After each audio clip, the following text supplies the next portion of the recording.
Dude, I gotta say, this is surreal talking to you right now. I grew up with you. You were arguably the reason why I got into horror films at all, because it was like this. I wanted to be Sean. Oh, finally, I get one. Everybody wanted to be Rudy, so I'm good. It's No, you were the leader.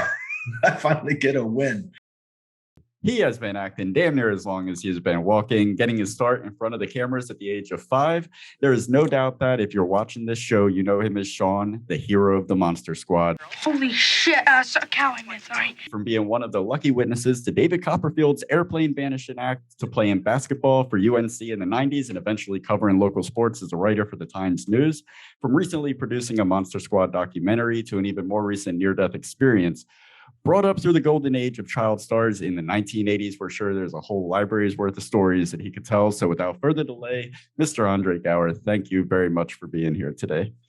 Holy moly, that was an intense awesome intro. Like you covered the bases there. So he really did. I mean, I usually get the intros, but you covered it. That was really good of you. I'm trying to get you in the headspace for where we're going. There's no turning back after this. That's okay. I remember most of all of that. So now, your first film credit was in 1979's The Man in the Santa Claus Suit with the legendary Fred Astaire. And the next year, you starred in 8 episodes of Days of Our Lives. You must have been around 5 or 6 the time these productions were going on. What led to the decision to you to get into acting, and how much do you remember about those early years being introduced into the world of filmmaking? Yeah, well, it's sitting around my office, and I had my my assistant in there, and I was like, what do I want to do with my life? And I was like 6, so we all had offices, and we make all these decisions. It's like it's like we sit around and go, I'm 6 today. This is what we're gonna do. Honestly, really, what it was, it's and I'm actually sitting in her house right now. My sister is a little older than I am by a few years, and she actually was in the business before I was, and worked quite a bit as a kid as well. And then, ta-da, surprise, here I come. It's like the stork drops me off, and I was just always around. Her being involved in print work or commercials and features, and she, like I said, she did quite a bit. As a youngster as well in the 70s and her first half of the 80s. And so I was just always around it. I think it was one of those things. I always joke about, sitting in my office when I'm 6 and deciding what I want to do. Instead, I was probably playing outside with Matchbox cars in the mud is probably what we were all doing. And I was just always around it. It's really, I joke, it's just a funny, funky way of saying you don't make those decisions.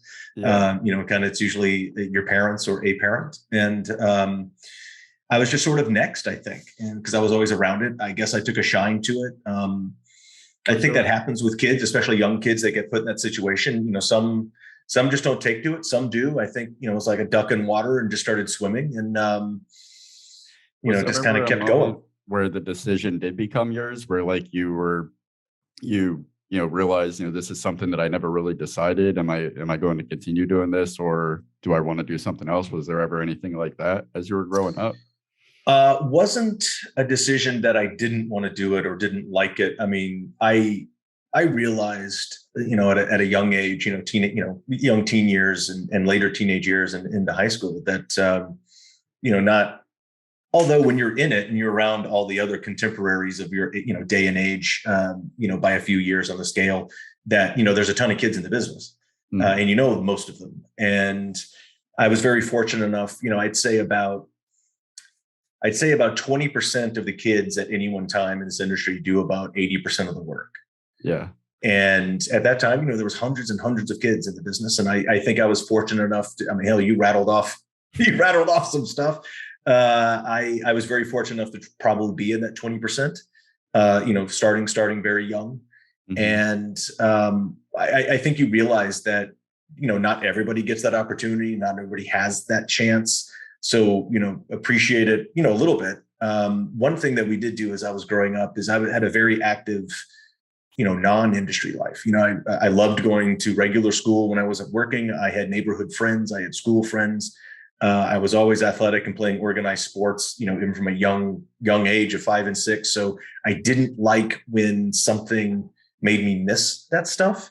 Mm-hmm. So we did, it's inevitable, just can't help it sometimes. but we made it work, and I made a lot of organized little league games and all-star games and traveling teams and baseball leagues and basketball leagues and things like that. And it was very full. It was a very full childhood. I lived in two busy but very full but separate worlds, and sometimes they crossed over and sometimes they didn't. And you'd be in the car for auditions all day and then hustle back to go to basketball practice at some gym, and or you'd be on set and there'd be a high school game that you got to get across town, and hopefully you're not late to, because you can't go on the bus with the rest of the team. You got to jam over there in your car or something. So it was a lot of work, but we made it happen. Did you ever catch shit from like both worlds, like the artsy crowds, like, oh, you gotta go do your sports, and then the sports guys like, oh, you gotta go do your hoity-toity film, or your artsy stuff? I feel like you had to be catching it from both ends. Yeah, you do a little bit. But what's interesting is I was just having this conversation with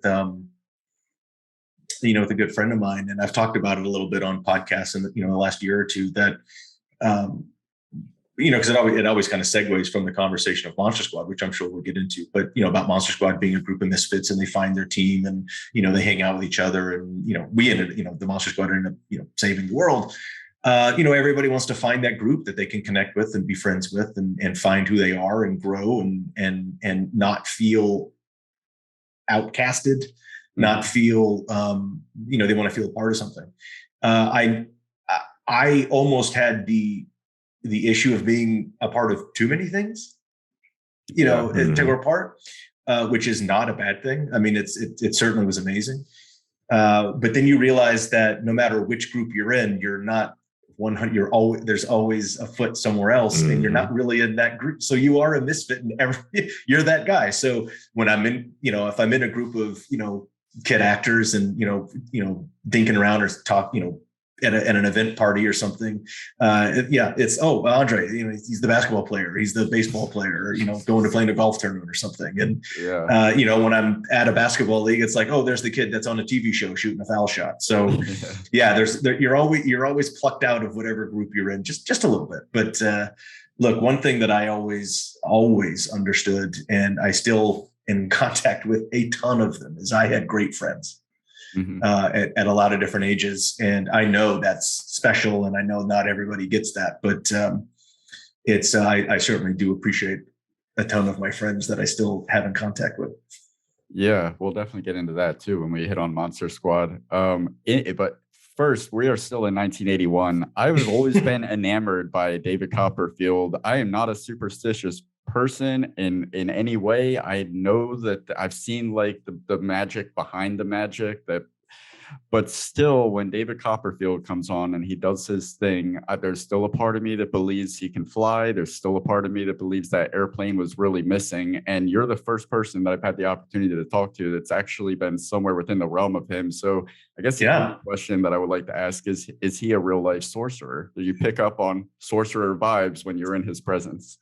Not only doing that special and rehearsing and doing the acts with the David Copperfield, so you kind of see how things are done and how the illusions are made, but that's the magic, when it works.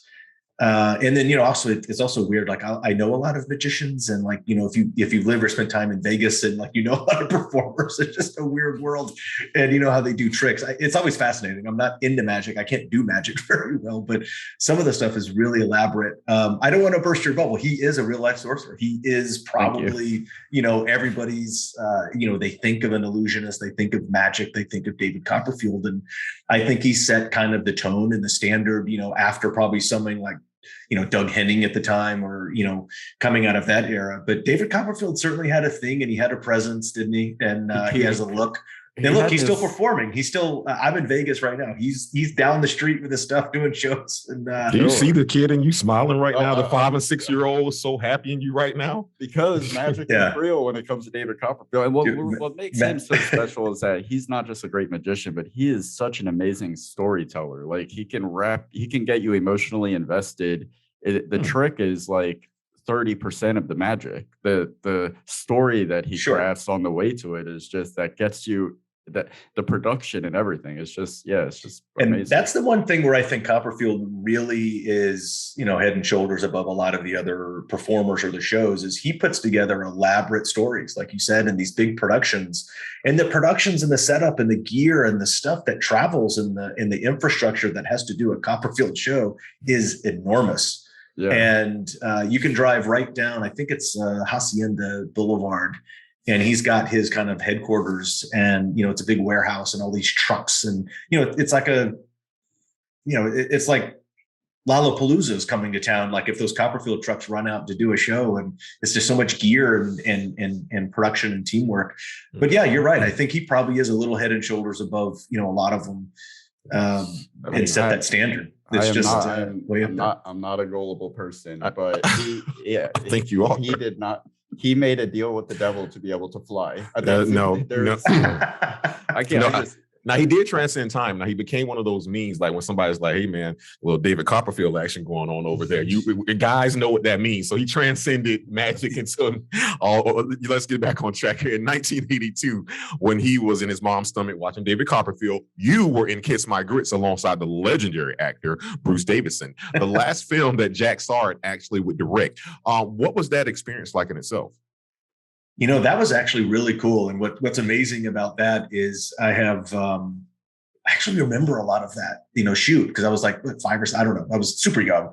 Yeah. And, being this, it was a small kind of B-movie type independent production type of thing with all these, young adults, which ended up growing up to be these famous actors. And not only was it Bruce Davison, Bruno Kirby was in that, and Susan George and Tony Franciosa, and this guy who was very nice and very cool and had this amazing presence, who was the executive producer that was making this movie. His name was Anthony Quinn. He was standing there. So I'm hanging out with Anthony. I don't know who Anthony Quinn is when I'm, this young. Yeah. And, but, he's someone that's a thing. And I just remember being very, very cool. It was a little scary because there's a scene where we're in this barn with a bunch of sheep. And when you're, like 6 or 7 or however old was there, and you're, short and you're a tiny kid and you're around these sheep, a whole bunch of sheep in a small space is very intimidating. Yeah. And because they'll smush you. But I got carried around by Bruno Kirby. And what's amazing is I've loved Bruce Davison ever since then. And I don't think I've seen him since, we made that movie. Wow. Until a month ago or 2 months ago. We were at the same convention appearance at Texas Frightener. And Ryan Lambert's manager is also Bruce Davison's manager. And Bruce was at this show. And we got in from the airport. We all jump in this minivan. We're all going to this barbecue place in Dallas. And Bruce Davison is getting in this minivan. And I'm like, would you like me to jump in the back? He's like, no, I'll get back here. And I'm like, there's no way he remembers me. There's no way. And it was all very quick. Like we were all just jumping in this minivan to go to this barbecue spot. And after a few minutes of the ride, I just turned around and leaned back. I said, Bruce, it's good to see you again. I just wanted to say, like you and I did a movie way back in the day that was called The Texas Legend. And then I think it got released as Kiss My Grits. And he's like, of course. How's it go? You were Boots. How's he go? I'm like, what? And he's just still the nicest dude. And we hung out all weekend, when we could. And, he still lives in the Valley in LA. So I have an invite now to go hang out at his place and, catch up and, That's awesome. Have a sandwich on the deck with Bruce Davison, who is he's that guy that's in every film ever. Yeah. Yeah, that's crazy. But yeah, awesome guy then, really cool guy now, still looks the same, sounds the same. He's just awesome. Yeah, that's crazy that you can remember that. I wonder if it helps that your life was so documented at those early ages, because I can't remember anything from when I was 4 or 5 or 6. Like I just have to take people's word for it for the most part. That's wild. But I guess you're in all these situations, it's making such a strong impression. I could imagine that would play into it.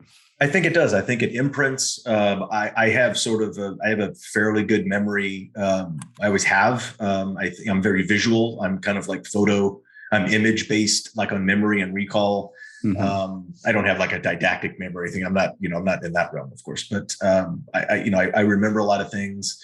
remember a lot of people. People always made an impact on me. And I remember experiences. You know, I think when you have an overabundance of experiences as a kid, that was probably, I don't know, exponentially more than most, I don't say average kids. That sounds like a pejorative, but, kind of like, I guess in a statistical average kid in America, I did a lot. I had a lot of. I think above average would be putting it lightly. I mean, you're hanging out with Drew Barrymore and Corey Feldman. I can't imagine so not average. It's the 80s, baby. Yeah, the 80s. Last year on October 22nd, we lost the very talented Peter Scolari, and you had the chance to work with him in 1983's TV series Baby Makes Five. You played his son, Michael Riddle. I saw a sweet post that you made on Instagram, and I'm going to quote it here. You said, "We lost someone that I hope doesn't get lost in the news cycle. Peter Scolari was my favorite TV dad. He taught me how to juggle and was the reason I got to do Circus of the Stars twice. He was funny, talented, and caring, and should be remembered as one of the best." From your brief time working together, is there a particular memory that stands out to you? Well, yeah, we only did that show. And first of all, the show was actually really funny. It was, it was a 3-camera live audience sitcom show that was coming right after Bosom Buddies, had just kind of been canceled. And the network was giving the other guy from Bosom Buddies his own TV show before Tom Hanks was a thing. Yeah. And, I think there's a reason, because I think there was kind of like a look and an energy and a style that Peter had brought on camera. And he never changed. Like no matter what he did, he brought sort of that same, Peter has a movement and a thing and an energy, and just a super cool dude. Now at that time, he's probably 20 something, and he's a New York guy. He would, luckily I got to do that show because there was a casting kind of weird thing prior to that. It came down to me and this other kid. And the other kid, it was one of these kind of classic cliche kind of casting network Sunday evening things at the studio, where like you're in and out of the room, the other kid's there, and then he goes in the room, and then he comes out, and you go in the room, and then you come out, and he goes back in. They talk more, they do the producers, and everybody's making a decision. And and then they come out and go, "Andre, thank you, you can go home." Oh wow! And I remember that, and I don't remember the other kid. But he was different looking.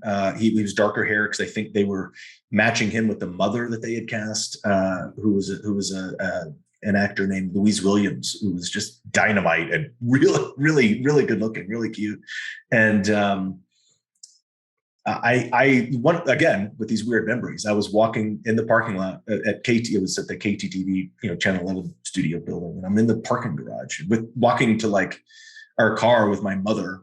And I said, I think they made the right choice. I think they're going to regret. I think they're going to call. And they called like 2 days later and said, "Can you report to set?" Yes. And I remember that. I was 10 years old, and that was great. Showed up, start working on this pilot, and Peter was just awesome. That was a fun show. That had, in the pilot we had another girl that was the middle daughter, like the middle sibling, and she got replaced after the pilot as well. So there's a lot of casting changes in this show. And Brandy Gold was the little girl. So, Brandy grew up with Tracy Gold and Missy Gold, and Harry Gold was actually my agent at the time, their father. And, Brandy was just a cute little cherubic faced, blonde pigtail girl that says the funny one-off lines. And the original middle daughter was a girl named Emily Moultrie, who I'm still friends with on Facebook, but I've known her forever growing up. And they replaced her with Jenny Lewis, who is of course now a big rock star. And that was awesome. And we did this show, and again, it kind of starts. I'm sure we'll talk about most of them because you guys are very thorough on the resume dig.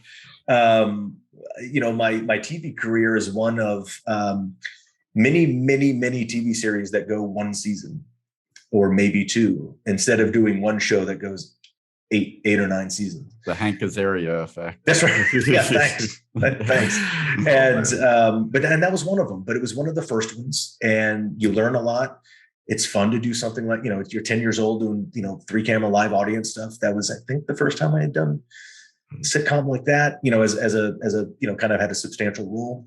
But Peter I mean, just what a performer and a pro. He's a young kid. You know, you get the stories like grew up hungry in Greenwich Village and juggling on the street corner for change and, you know, doing, you know, kind of just being a performer guy. And he introduced me to a lot of really funny comics and performers and jugglers that he would, you know, give me videotaped for, or we would go watch them do like, you know, talk shows and see them perform at different places.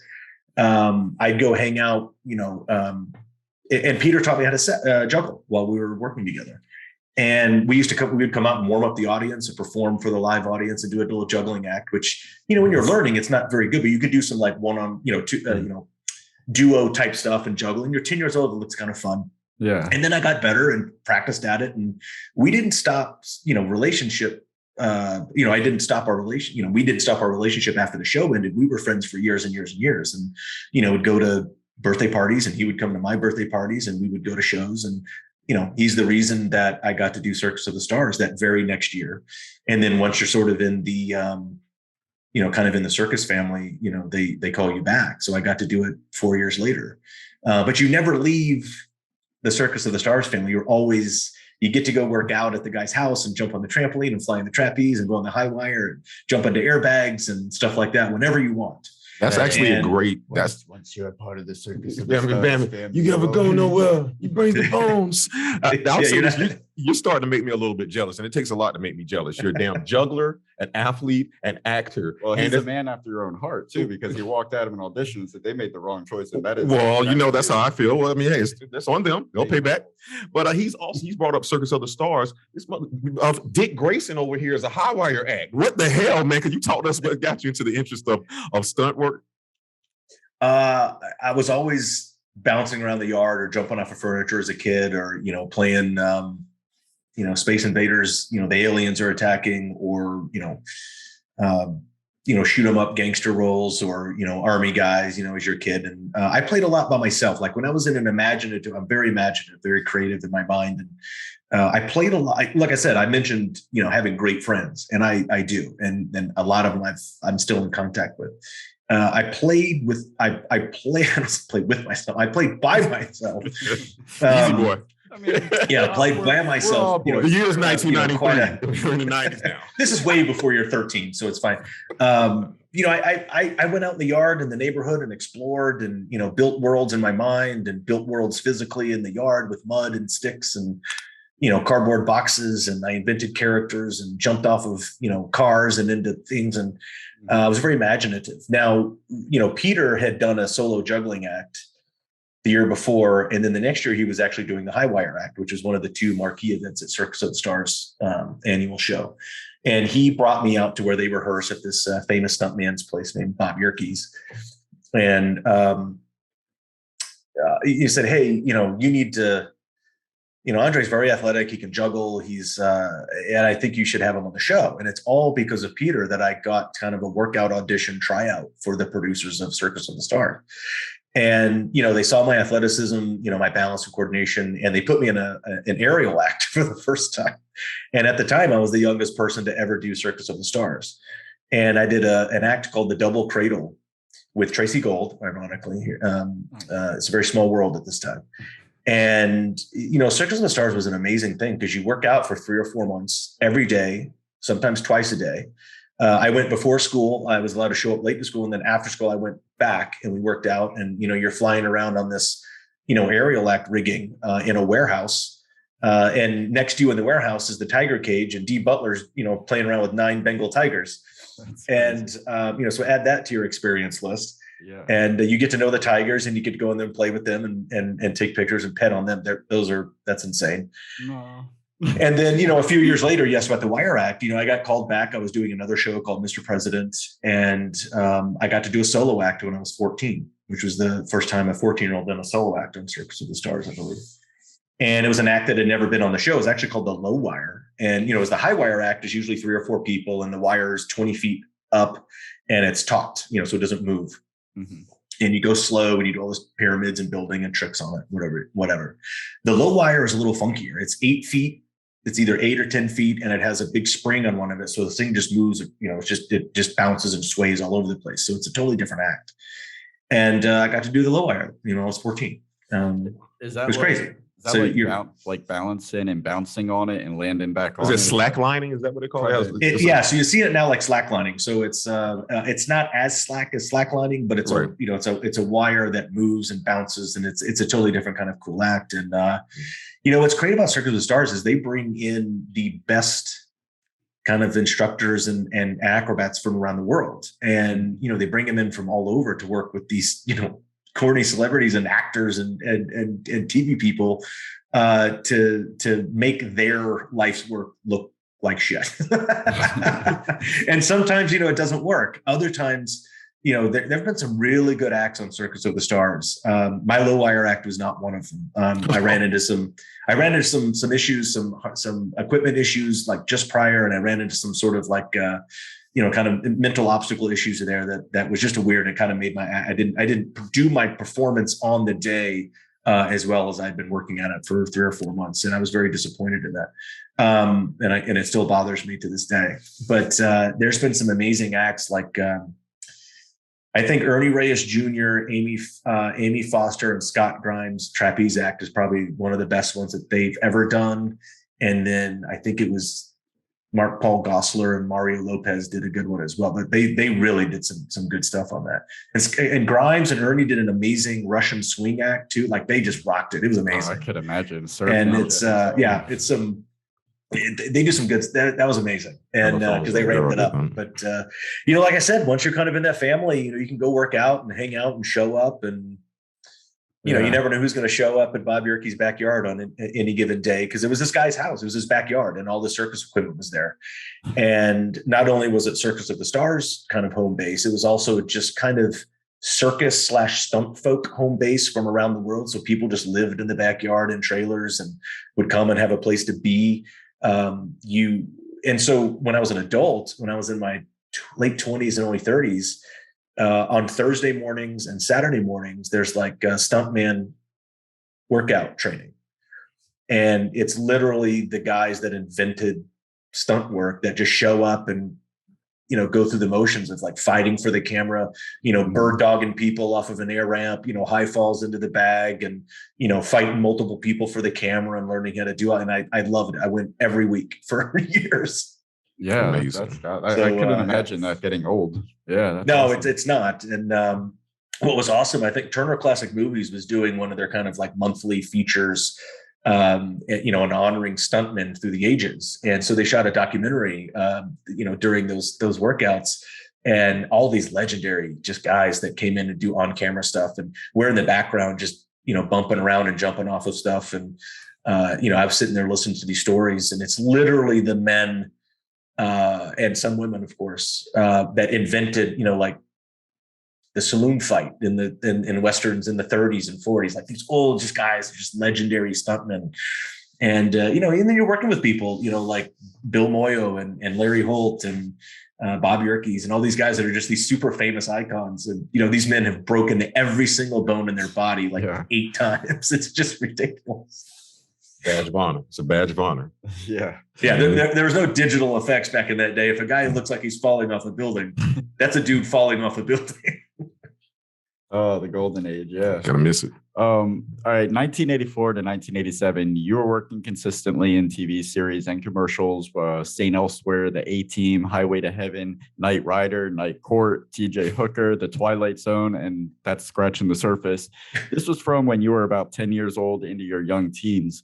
Yeah. What was that time like for you? Like going from one production to another, you're working with so many amazing talents, but on the other hand, we've always heard that like going into a TV series where there's already like an established crew or cast, it can be weird sometimes, like going to a new school. It can, it certainly is. And it depends on kind of what your role, literally what your role is, on a new show, whether it's the guest spot or you're replacing somebody or you're an added character. And I think I did all of those multiple times in those years that you're talking about. Look, that was probably the busiest thing of, the multiple type of things. And again, to lament my own kind of resume and TV career, those are all amazing titles that not a lot of people get to do, but I only got to do those because I was available, because every TV show that I didn't get picked up for a second or third season. So you're available, right? So you're not locked into a contract on your series where you can't go do a guest spot on Knight Rider or, the A-Team or something like that. And I got to, in between all that. So I lamented a little bit by not being the kid that was on a show for like 10 years that everybody knows. And then, but look, I'm okay with being the utility guy and doing everything.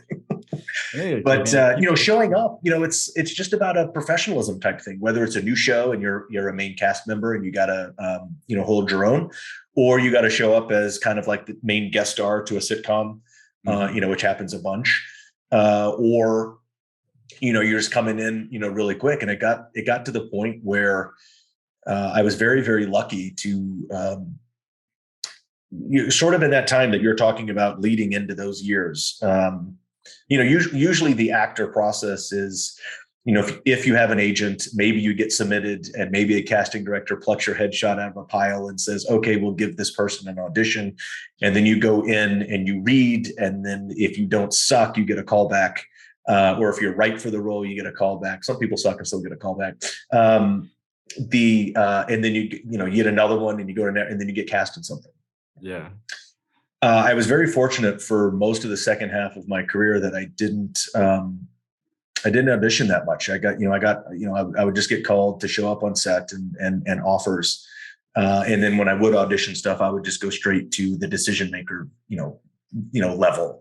And not everybody gets to do that. I understood that was a thing at the time. That, it's actually a value. That's a commodity thing. That's a negotiating thing, when it comes down to the business side of it, which you learn later. And I was really fortunate. And one of the cool things was, right at that time, I was doing a bunch of shows with the same producers. And I was sort of under a kind of a development deal with 20th Century Fox, the studio. And there was a bunch of shows that Michael Zinberg, who was a big TV guy, and Randy Zisk, who was a new TV guy, who is a big TV guy now still, were creating all these shows for the studio and putting them out.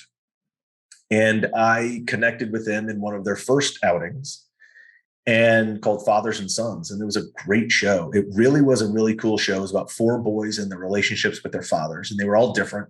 And obviously this was in the mid 80s. So you have every stereotype kid in a group, right? Mm-hmm. And their fathers. And I really thought this show had a chance to be really cool for kids and for families, because we hadn't seen anything like this. I thought it ended up being a little ahead of its time, but it was very, very interesting because it had Merlin Olsen from Little House, who was obviously a football player and then an actor from Little House on the Prairie, and Father Murphy. Nicholas Guest, not that one, the other one, is playing the kind of what we would call the nerdy kids role. And then I was the super suave, cool kid with the really cool hair and great wardrobe and leather jacket and, cool shoes. And it was a big get for the show because my dad was Ricky Nelson. And Ricky Nelson was returning to television for the first time since Ozzie and Harriet. And this was a big deal for the network. Mm-hmm. And so it was really kind of talk about working with icons as you can. And so we shoot the pilot. The pilot comes out, it airs. And it's dealing with, it's an issue driven show with these young boys and their dad. Like the first show is about divorce. Mm-hmm. Like the other, my parents are already divorced, so I'm the expert on this show. So I'm having the conversation with the nerdy kid because his parents are getting divorced, and it's this weekend at the beach house, and he thinks he's going to have the talk, and so we try to avoid it. So this thing, and I'm like the sage old divorce wisdom guy, in our group of friends, and it's supposed to be this weekend at the beach with their dads, and my dad's always the flaky one, and the skirt chaser, and always flakes on his son, and that's Ricky Nelson. So we shoot the pilot. It comes up. They said, hey, the show's been picked up for 5 more episodes at the end of the year. And then if it goes well from there, it'll be a series next season. Like, great. And in between that pilot airing and the pickup of the 5 episodes, Ricky Nelson dies in an airplane crash. Yeah. And so an American icon goes down, and also sort of kind of goes down. The show goes down with it because now he didn't have that name. We did those 5 episodes and they aired, and it just didn't get picked up after that because it kind of lost the gravitas. Without Ricky Nelson there. And they had to rewrite, like they actually brought a mom in, for me, who was Susan Waldman, which was awesome. And, my thing is my dad's always flaking on me. So we're like, I only talk to him on the phone, and it's sort of like the disappointed kid. Yeah. And, but I'm still cool and have, great hair and this cool leather jacket and all these awesome shirts. But that was a first show with Michael Zimberg and Randy Zisk. And I kept doing shows with them, and they were developing shows that I was going to be in. They were going to develop shows that they were like trying to make me the lead in. And that's where I got to do a lot of those episodics, off that lot. And one of them was a great role called Heart of the City, which was way ahead of its time as this kind of dark cop drama. And there was 3 kids on the show, and 2 were the leads, son and daughter. And it was very issue driven, kind of teenage, late 80s kind of, the mom is, the mom's passed away. It's so cliche 80s that the mom dies in a drive-by shooting. That's how LA, like late 80s it is. Yeah. And sounds like 2022. Yeah, he's a homicide cop with these 2 kids, and he's trying to raise them. And that was Jonathan Ward and Christina Applegate. Oh, nice. And then my role, kind of stepping out of the, kind of thing, was I was the criminal. In the pilot episode, he shows up to a homicide scene, and I've, or it's actually a Tim, like I've shot a kid because I'm the drug dealer. I shot a kid. Yeah, I shot a kid. I shot a kid. And so I go on trial, and he gets involved with my mom, who is the amazing Kay Lenz. And, I have this recurring role in this awesome show. It's all this Michael Zimberg, Randy Zisk stuff. And there's a reason that the story sounds so long in the tooth, but there was all those years that you're mentioning, and kind of in this kind of packet. And then right after that is when Monster Squad comes around. And then the next year, Fox becomes a network. And what's cool about that is we'll go forward and then we'll come back a little bit, apparently. But the 3 kids on that cop show all got on brand new shows on Fox when it was a new network. Jonathan Ward, Christina Applegate, and Andre Gower. So that was a cool, stayed with that theme for a while. It was very cool. So it's a great time.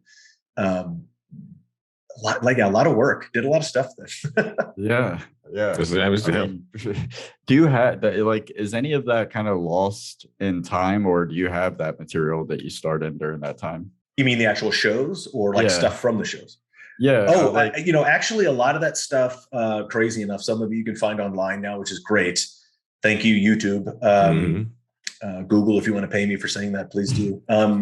They don't. No, they don't. They don't. Right. I have just about everything on VHS, which, over the last 30 probably should have been transferred by now. But and some of the stuff on VHS has come in handy because other productions have needed my VHS papers.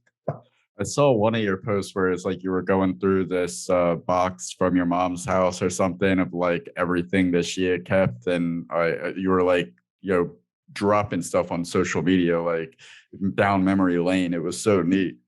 Yeah, and that was I might kick that back into gear. I've had a weird. I started about 2 years when COVID, coming to a thing. I ended up, jumping out of LA for a little bit, come to stay in Vegas, looking after my mother for a little bit so she doesn't go out and party and get COVID. And, and we've had all this stuff kept in the garage or, storage. And I started going through it, and I was like, wait, this could be a cool sort of like Instagram kind of series of just to these stills or videos. And the first one, it was like this big bin of TV, like a bin of TV guides. Yeah. And the only reason, and it was a full bin of TV guides, but the only reason I have was because I'm in every single one of those TV guides, my name or my photo or something. So it was kind of, I was like, why do we have the whole TV guide? Should we take the page out and then like the cover and then like put it in it'd be this big now, not this giant kind of box. So I thought that was gonna be a project, but I thought it'd be a cool thing to do, like things still in Dorothy's garage was going to be like the Instagram series. And I can still do it, but I ran into a few obstacles in the last year or two. So that thing kind of took a back seat. Well, kudos to your mom, because we're both parents, but we've got, normal average kids where like most kids, you have maybe a school play, the yearbooks, right? Your mom had a lot to keep up with. Like, I feel like 25% of your residual checks have to go to just maintaining the storage space for everything that documents your history. Do you know how much storage is now? Those residual checks. Don't you say that? That is going to cover it. Yeah, no, Dorothy did a pretty good job of keeping everything. And when I say everything, I mean everything that I've had to go in, every couple of years and just toss stuff that actually shouldn't have been kept. It's like, we don't need the envelope that this letter came in. Yeah. But interestingly enough, one of my coolest things, over the years that I've gone and parsed through just stacks of letters or papers. One that I did think was very worth keeping was a small card on personal stationery, handwritten from your boy David Copperfield, thanking me for doing his show. So keep an eye on that, because it could just vanish out of. It could just vanish and end up in your. It's like, ooh, check your pocket. That's it. Yeah, exactly. It's in your ear. Okay, the moment that I've been personally waiting for, 1987. You're Sean, the leader of the group of the outcast horror fanatic kids, the Monster Squad. This movie undoubtedly left its mark on countless kids, including myself, who grew up in the 80s and has gone on to become a beloved cult classic. Before we get into it, what was the audition process like for that? And how did you feel when you got the news that you're going to be the lead in this big film? Well, that's the fun story about this casting process for Monster Squad. I kind of mentioned a couple of the things that I had done just previous, the year, 2, 3, 4 years before Monster Squad. And I sort of had a look, I sort of had a type, which actors do. That's a thing. I always had I had fantastic hair. So you can see, like, where's it? This. Yeah. Oh, yeah. I'll pop that up on as an overlay. Yeah. Don't pop this one. That's terrible. That's great. Lava, scuba, I always had great hair, a lot of hair products. I kept Sebastian and Paul Mitchell and a lot of stuff in business for years. And always wore, kind of, maybe there's a leather jacket in there a lot. Mm-hmm. And I actually never auditioned once for the role of Sean. Wow. I actually originally got called in and then screen tested and met with producers and the directors and the writers, all as Rudy. And because that was sort of the look and the thing and the type, could I have played Rudy? Sure. It would have been a different Rudy than we see now, but I know exactly why I'm not Rudy. Mm-hmm. I know it because we've talked about it, and heard it a million times over the last, 15 years or so. Ryan Lambert went in there and absolutely murdered his auditions for Rudy and became Rudy in the room and left no other choice. Okay, you guys. We should let him in on one condition. Same thing like Duncan did for Dracula, kind of an unknown actor, reading against other actors that were known, and he became Dracula in the room. Mm-hmm. I will have your son. But what's really interesting that I didn't really I always knew I didn't read for Sean, and then I ended up getting Sean. And a few weeks later they call and say, ding, ding, hey, that movie you read for a couple of weeks ago, they cast you in it. Congratulations. This is your agent speaking. And, you start production in, a month or something. And you're like, oh, okay, which movie? Because you're reading. Yeah. Look, at this time, like, we're all auditioning for like 2, 3, 4 things, a day, or at least a week. I was like, oh, that monster movie. I was like, oh, but wait, they're like, but you didn't get the role you read for. And that's usually bad news. Like, look, statistically, normally it's like, hey, they liked you, but they went with someone else for the role, but they gave you a different role. And it's usually a lesser role. Yeah. And I had read the script and I realized that there was only 2 other roles. I was like, wait, I'm not in. I was like, oh, a lesser role. That's lesser than one of the bullies. Am I one of the bullies? Rudy, I'm not gonna eat up. Or Eat it. Boy 7. Is it Patrick? Like, it was like, I don't want to do that. And then I got, I was a little miffed. And they were like, no. You got cast as the lead. They just straight cast you as the lead. We're the Monster Squad. And I went, damn it. No, Rudy's the cool character. And so I was a little let down. Fine. The first actor never wanted to be a lead. I swear it was. I swear for nothing. And they're like, no. This is the lead. This is a good thing. And I was like, no. Rudy kills more monsters. He gets the girl. Like, he's the cool kid. And so, a couple weeks later, I show up to the lot and they give me a terrible haircut and I'm not allowed to put any product in it. And they stripped my leather jacket away from me, and they put me in some ill-fitting clothes, one shirt that has now become a piece of film iconography, and I was Sean Crenshaw. Wolfthorpe. Rudy may be the cool kid, but Sean Crenshaw, if kids were being honest with themselves, Rudy may have been the kid they wanted to be, but Sean was the kid they were. Most kids. We get that a lot, yes. And even more so, very interestingly enough, which is something that we really understood leading into the production of the documentary, but then more so while we were making it and actually talking to people about it. A lot of people were Horace in their group too. Yeah. I can see that happening. Let me ask you this. Do you remember what the first day on set was like? And is there a scene from the actual film itself that holds a special place in your heart? I think the first day on set, we were at the school, and I think it was in the principal's office. I think that was I think I was there the day before or the 2 days before when Ryan actually pulls up on the bike and does the lighting, the thing, eat up and we'll call it a day, iconic scene. So I watched that, and then I worked the next day with Robbie and the principal, and then had the scene in the hallway. So I think that was my first day in front of the camera on Monster Squad, which interestingly enough, that group of kids, there's a scene in the hallway that got cut where a kid runs up and trades I think it's garbage field kids cards or something with Sean, and does a quick little exchange and then bolts off. And it was a very young Dustin. It was a very young Dustin Diamond. And so that was cool. And Double D.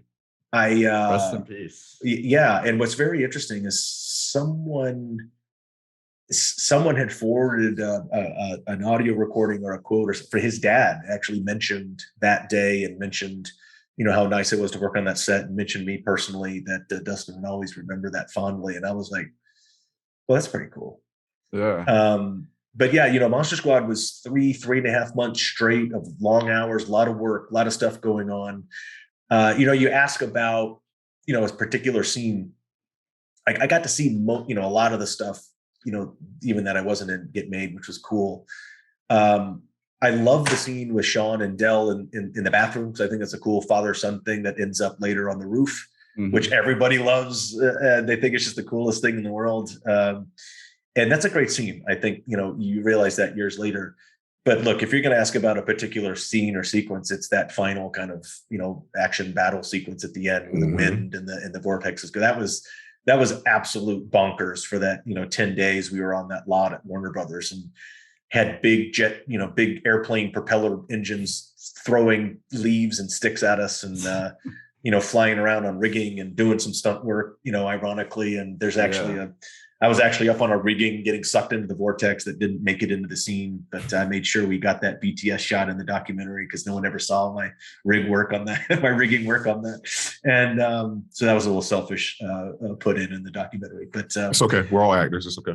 Yeah. And, but yeah, so I would say if there's a particular scene, it's got to be that last sequence. But you look at that movie, you see it, bazillion times, and each year you kind of look at it with a different lens, or you start focusing on something else. And I think it's interesting to be a part of something like that has lasted so long that people still give a rip about. Yeah. Was Ryan Lambert really smoking in that? Because I know it was the 80s. I'll have to check with Ryan if I'm allowed to divulge. Yes. But yeah, he actually, he's 14 years old. You're not allowed to give a kid actual cigarettes. They were clove cigarettes, but actually if you ask Ryan, they were swapped out and they were real, I think. There we go. You hear about Drew Barrymore. No, going all the way back to Judy Garland. Here, we need your high energy. Smoke these kids. Smoke these kids. What a hell of a time. What was Shane? I know Shane Black just wrote it, but I wasn't sure if you. I know that you probably had some interaction with him doing the documentary, but what was him and Frank Decker like to work with? Look, Shane and Fred were great. And Shane was there for the whole production. Because they're always kind of rewriting pages or working on stuff, and Fred had to pull double duty. So he's co-writer and directing this feature. Which was a daunting task and had its ups and downs in the first, couple of weeks of production for him and all of us. But it what was great about Fred and Shane is they were like 10 years older than we were. Like they were still like, they just got out of being kids. Like they just went into that next phase of not being a kid themselves. And I think that lent to a lot of, what clicked with all of us and working with them. Yeah. And I remember, Shane, Shane's a very, he's a very smart guy. He reads a lot, he's an actor, he's a performer. And, he came to LA to be an actor and then ended up being, one of the highest paid screenwriters in the history of Hollywood. That's not a bad ending. Yeah. And he still acts all the time. It's great. But Fred was a little more, obviously, because he had to be, interfacing and, kind of in the middle, as the director all the time. Shane was, always there, always present and around, but not as vocal or active as Fred would have to be as the actual director. But, I always knew I liked these guys and because they were energetic, they were cool, they were knowledgeable about the, the geeky stuff that they really knew about. And, they read a ton of books and watched a ton of movies and knew a bunch of, old stuff. And I knew a little of that and I appreciated that. And I thought that helped what ended up becoming one of the main things that, makes Monster Squad as a story and a movie connect with, the fans and the people that watch it is the heart and the authenticity of the characters and the dialogue and the substance and the scenarios and how we act with each other in the situations and how we, kind of get through the day. And I don't think that genuine kind of kid energy, kid interaction would have happened if you had like two, 46-year-old writers that were trying to be, what are all the kids saying today? Like, are they, are they doing that rap thing? Let's put some rap in here, which they did at Monster Squad at the end, of course. We need silver bullets. We need wooden sticks. But, because Michael Civello, that big hip hop, street cred. And, and I think I think that was the key. They tapped into something that whether they intended to or not, just because of the natural kind of osmosis of having two young, energetic, just graduated from being kids themselves, guys with Fred and Shane. And then that, kind of transferred into us and we brought, we were able to kind of like bring out what they wanted and whether they intentionally did it or not, that's one of the key things that connected with the kids that saw the movie and got attached to it forever and to this day, because it's kind of authentic and it's real and everybody connected with that. Yeah, it's crazy watching it. Like, of course, I loved it as a kid, but then like going back and showing my wife as an adult, and a lot of the times when you remember something as a kid, it's through rose-tinted glasses, and then you show it to somebody as an adult, and like 10 minutes into it, you're like, oh shit, I should have left this in the memories. But Monster Squad, like I appreciated it so much more as an adult because I had gone on to really appreciate all of Shane Black's work and the wit and how quick he is in the writing, especially like Kiss Kiss Bang Bang. Oh, that's my favorite thing. Totally underrated film. But then to go back and watch Monster Squad after seeing all those, like he that same wit and the quick, like, yeah. And you usually don't get that in family films. Like you usually have to, if you're doing a family film, you're like, it's like there's not much room for wit or sarcasm or a cleverness. It kind of all goes out the window for the sake of like, oh, we don't want to make sure the kids get it. But he was really good at doing something that the whole family could watch and laugh at. Ooh, look at that big scary monster. Ooh. Yes, and there's some, I think original drafts of the script, were obviously longer and had jokes and language that, a lot of people, worry about the language that's in Monster Squad. There was a lot more in it that didn't make it on screen. A lot more situations. But yeah, you hit it right on the head. It's if you know a Shane Black movie, you realize that this is a Shane Black movie. And a lot of people have to go in reverse. Yeah. They don't know it from it, but if you go back and watch all the other stuff and, what's really fun, when I realized that, because we were shooting Monster Squad and Shane sold his, his first solo spec script. And, it was this thing that, this little movie called Lethal Weapon and that I think did okay. Yeah. And And so we celebrated that. And when you watch Lethal Weapon and Riggs and Murtaugh, it's just really Stan Shaw and Stephen Bach in Monster Squad. You want to ask me about the hood ornament? What about the hood ornament? I thought you'd never ask. Just kind of reversed in kind of the skin tone palette, but it's they're the same. It's this 2-person dialogue, this witty banter. Like I said, it's back and forth. Even the kids have it. Right. And there was a lot more of it in the original drafts of the script, that in some scenes that we even shot that got cut. But yeah, that's definitely an indelible mark that Shane leaves on his pages. Well, that's the other thing about Monster Squad that makes it so much better than other family films or films that are like centered around kids that are tasked with like carrying the whole thing, is that like usually you have to kind of like give kids a little bit of grace. It's like, all right, they're doing their best. My suspension of disbelief, I'm going to, keep it where it needs to be, meet them halfway. But with Monster Squad, it was like, you guys carried your own, like you guys carried the film and this like witty dialogue. And there was never a moment where it's like, you guys are just great in it. And the chemistry was so on point. Like, I guess from the writing to the casting to the performances, it was just all done such a high quality that you're not accustomed to seeing in family films. Yeah. And sometimes it seems forced, and I don't think there's a lot that seems forced. No. With us as a cast in Monster Squad, which is awesome and which is rare. Yeah. Even with Ashley, being 5 years old and being Phoebe, she just kind of folded right in with the group and just became this kind of standout thing. And that's another thing that's interesting about Monster Squad is it was written in 80, 85, 86, shot and comes out in 87. And the hero of the movie is the 5-year-old girl. Mm-hmm. That's also a very Shane Black thing. If you watch a lot of Shane Black's movie, it's the young girl that's the ultimate hero. And I think that's pretty rad. But I think we all just kind of clicked. The only other cast member I had known was Robbie. Growing up with Robbie. Brent was actually younger than most of us. And Ryan was a little older. I met Ryan I think 3 weeks before we started shooting, because he was fairly new. Like, he had just joined Kids Incorporated, and which I knew that whole cast. And then he was like the new kid, but hadn't really seen the show with him in it yet. And we met at a party. He was like, "Oh, I think we're doing a movie next month together." We're like, "Yeah." And we're like, "Cool." And we're like, you want to be friends? Like, okay. And he showed up, and he was just as cool as cool gets. And I tried to be the insufferable know-it-all kind of kid bossing everybody around, but that's very natural for me to do. God damn it! Would you shut up? Did you hear a word I said?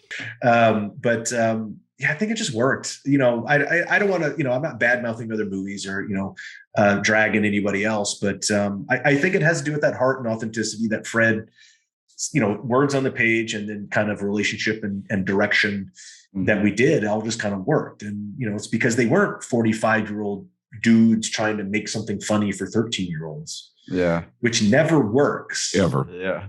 Because they're like, "Oh, what's funny today? Let's go." They don't even have any reference. They'll just think it's funny. And they're like, "Well, do kids still say gee willikers?" Yeah. Like, no, Beaver, they don't.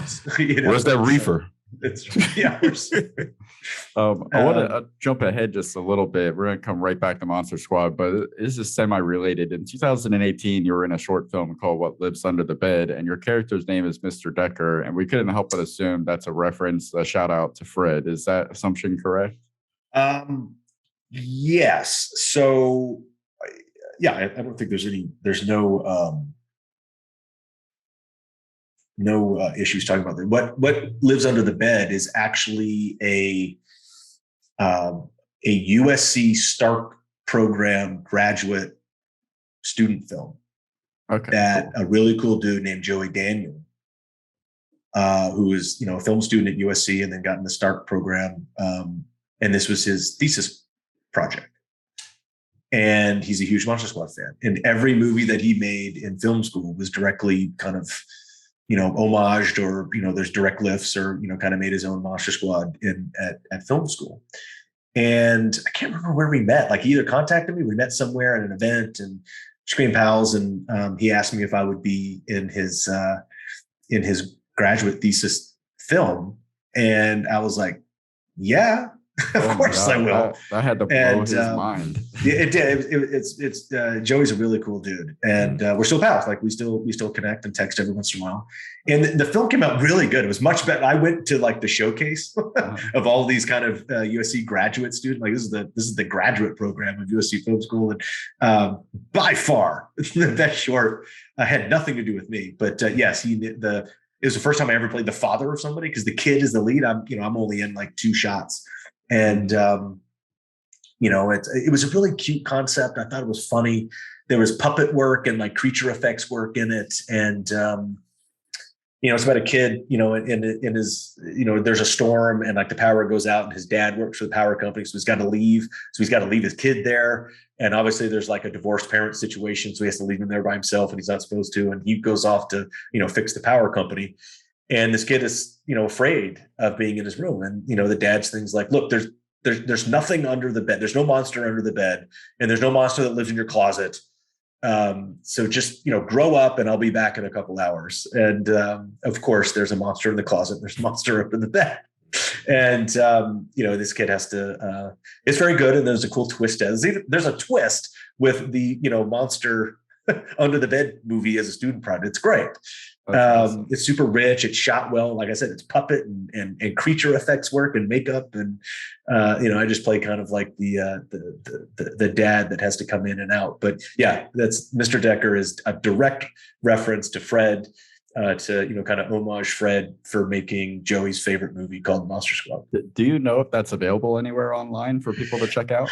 I wish it was because I was, we were trying to showcase it in a couple places. I created a show called Short Ends that got bought by Nerdist, and we had it on Legendary, like the Nerdist kind of pay channel. We did 22 episodes, and we showcased short films and celebrated short filmmakers. They can be tall, but like the filmmakers that make short films. Yes, and I really wanted that on that. Kind of give Joey some credit and show his film some love. And what happens at USC when you make a student film, you don't own that and you can't do anything with it. Okay. He couldn't take it out in festival and he couldn't show it to anybody. He can't put it on Vimeo with a link. And so it just sits at USC and does nothing. And I thought that was a crime. And not just for him, but for anybody. Someone make a really rad student film and no one can see it. We're going to go on change.org tonight. That's right. And get a petition going. Okay, let the films go. This won't be the first petition we've made. We haven't had one that's successful yet, but damn it, we're putting them out there. That's right. So I even wanted to, be able to interview Joey for the documentary and then, show some of that and show some of his other stuff as lifts. And it just didn't work out. Yeah. Oh, that was awesome of you to do that. And I can only imagine just the excitement, somebody that grew up on Monster Squad to now be like working with you directly in a film that he wrote. That just had to, that's something that I guarantee he will probably never, ever forget. I hope not, because he's a cool dude and we're still pals. It's not the first time, that's not the first time someone reached out and said, hey, I've got a project and, is it something to be interested in? A lot of times, there's something you can't do or shouldn't do, or it does never happen. But I've done it a handful of times, and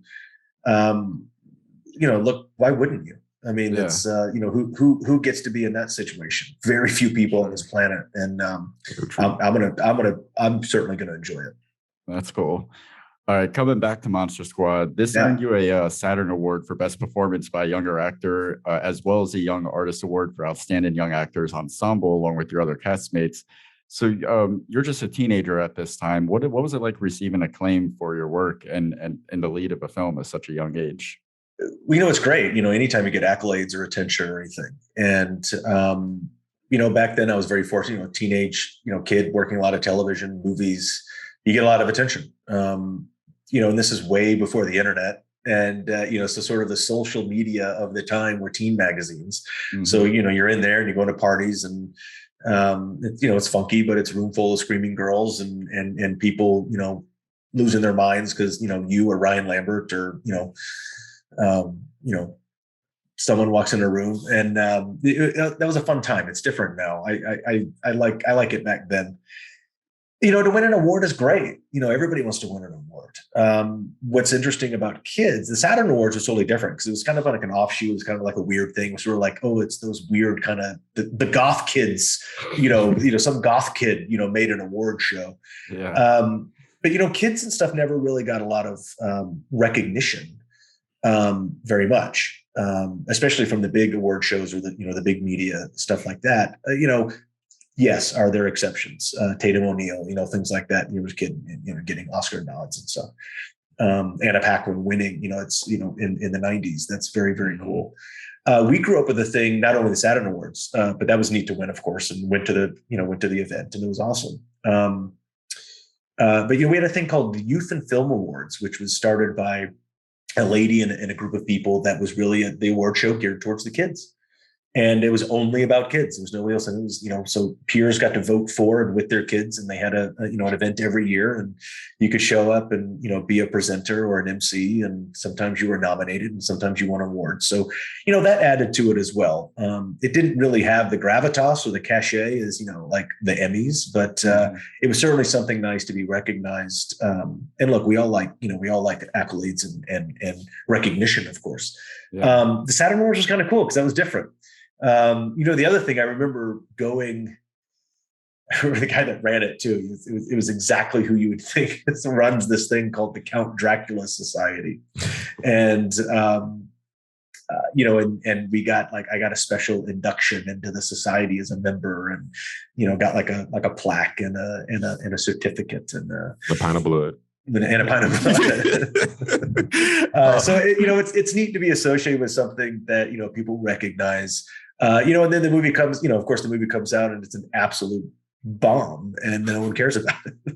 Happens, man. Yeah, that's I always forget about that in hindsight, that because I was born in 83, so I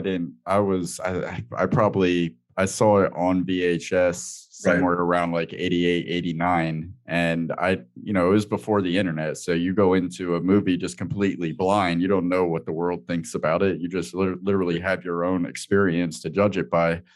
So so to go after loving it your whole life, then the internet comes around and so these were the box office numbers, idiot. Right. Yeah. I missed that time where, like you say, your input from the outside world did determine on how you felt about something. There was no Reddits. Beautiful. There was no Rotten Tomatoes. It was like, use your brain. Tell me what you think. Now, I'm sure there are so many, but can you narrow down one particular memory that stayed with you through the production, whether it's in front of the screen or behind it, doesn't matter? Yeah, I think, it was, because when you're a kid on set, you can only be there for a couple hours a day. You have to go to school every day, and it's very regimented. And we had kids of different ages, and all those numbers are all different. Mm-hmm. Luckily, I was the one, me and Ryan were the oldest, and we could stay longer. But once you signed out, you were supposed to go home and not be there. But a couple times I stayed around and watched them make the rest of the movie. And I'm really glad I did, because you're tired and you got to show up the next morning and start working and do another day. And we stayed up late and stayed on the lot and watched Wolfman blow up in midair. I got to see that practical, so that was kind of cool. Amazing. That I was always I wouldn't say confused, but John Grise was. I know he's credited as the desperate man in the police station, but I always thought that he was the Wolfman, and that's not the case, is it? That's not the case. He's the actor that does the transition. He gets shot. He's the desperate man, crazy guy that's been bit. No one believes him. They shoot him. He gets out. He turns into the werewolf in the phone booth, which is probably one of the better werewolf transformations that's been put on film, according to a lot of people, and my opinion. But you just but once the full transition, there was actually a performer named Carl Tybalt, and because he was a little bit taller, and he'd had. That's what he got cast to do, because you're not showing your face and you're not saying lines, and he was hired to be in the suit, which is very, very difficult to do. Yeah, that's John Conn back down in Predator. That's why he quit. Suit's too high and everything's going on. I don't know if that's why he quit. I don't think he quit. That's what he said. That's what John said. John, he said, "Man, the suit." Well, I mean, that's what he said, but we don't know if that's the reason. He knows the real story. The red chicken suit. They shut that movie down. it's documented. that the red chicken suit, they shot in the wrong location for a month. Jean-Claude Van Damme was running around in a red rubber chicken alien suit and doing backflips and splits. It didn't look like the jungle. And the studio actually shut, apparently, this is, you can document it elsewhere, shut their production down. And here's the tie-in, which is very cool, is Schwarzenegger, I believe, had just worked with Stan Winston and their crew on Terminator. And all those kids, and they were kids because they were like 20, worked on Monster Squad. Get out of here. And this is all the same year, so it's all the same creature effects guys. And Shane Black was going when on they Predator. The Predator. When they shut down the production, they brought in Shane as a script doctor.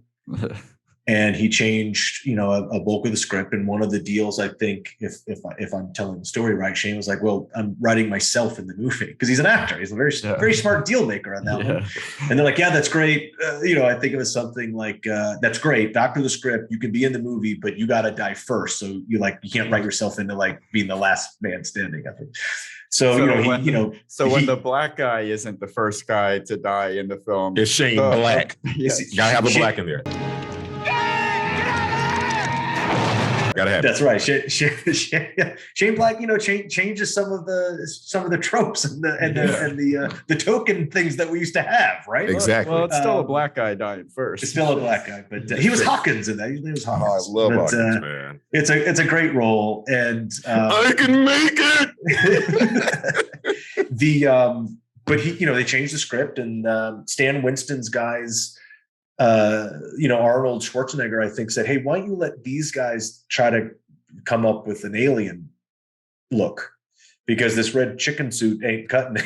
Oh, so they left that part of the story out. They just said he didn't like the suit. I was assuming it was always the Predator suit, but it was not the Predator suit. It's fucking KFC running around. I had chicken guy. It is. Apparently, it's a red rubber chicken alien suit. Oh my God. And, okay. What's interesting is the story that I love, the tie-in, is if you look at the Predator and the latex kind of big one-piece bodysuit and even the paint scheme and the way it looks, do a side-by-side comparison of Gillman for Monster Squad. And it's the same paint scheme because it's the same guy.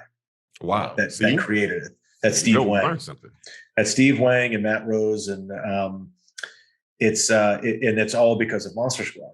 Because there you go. Gilman. When they were doing the pre-production, Steve Wang was a young creature effects artist and had an idea of how he wanted to approach Creature from the Black Lagoon, which is Gillman and Monster Squad.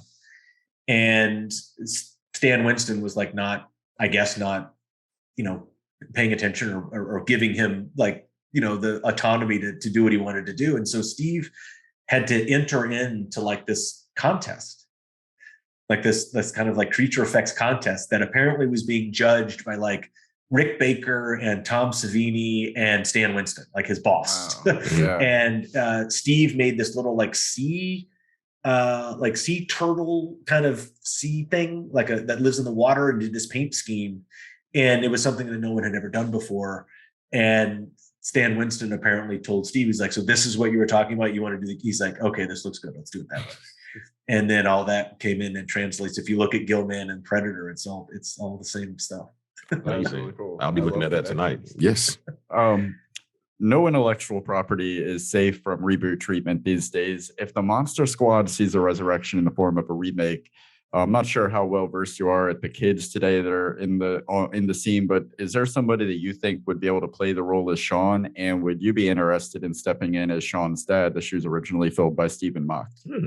So we're talking remake, reboot, not sequel. Yeah. If they were just two things. I'll do a little backstory. They were remaking this movie for a number of years. Oh wow. Rob Cohen, who is Rob Cohen, the director and kind of producer Rob Cohen, who's a big name now, was a young producer on a movie called The Monster Squad.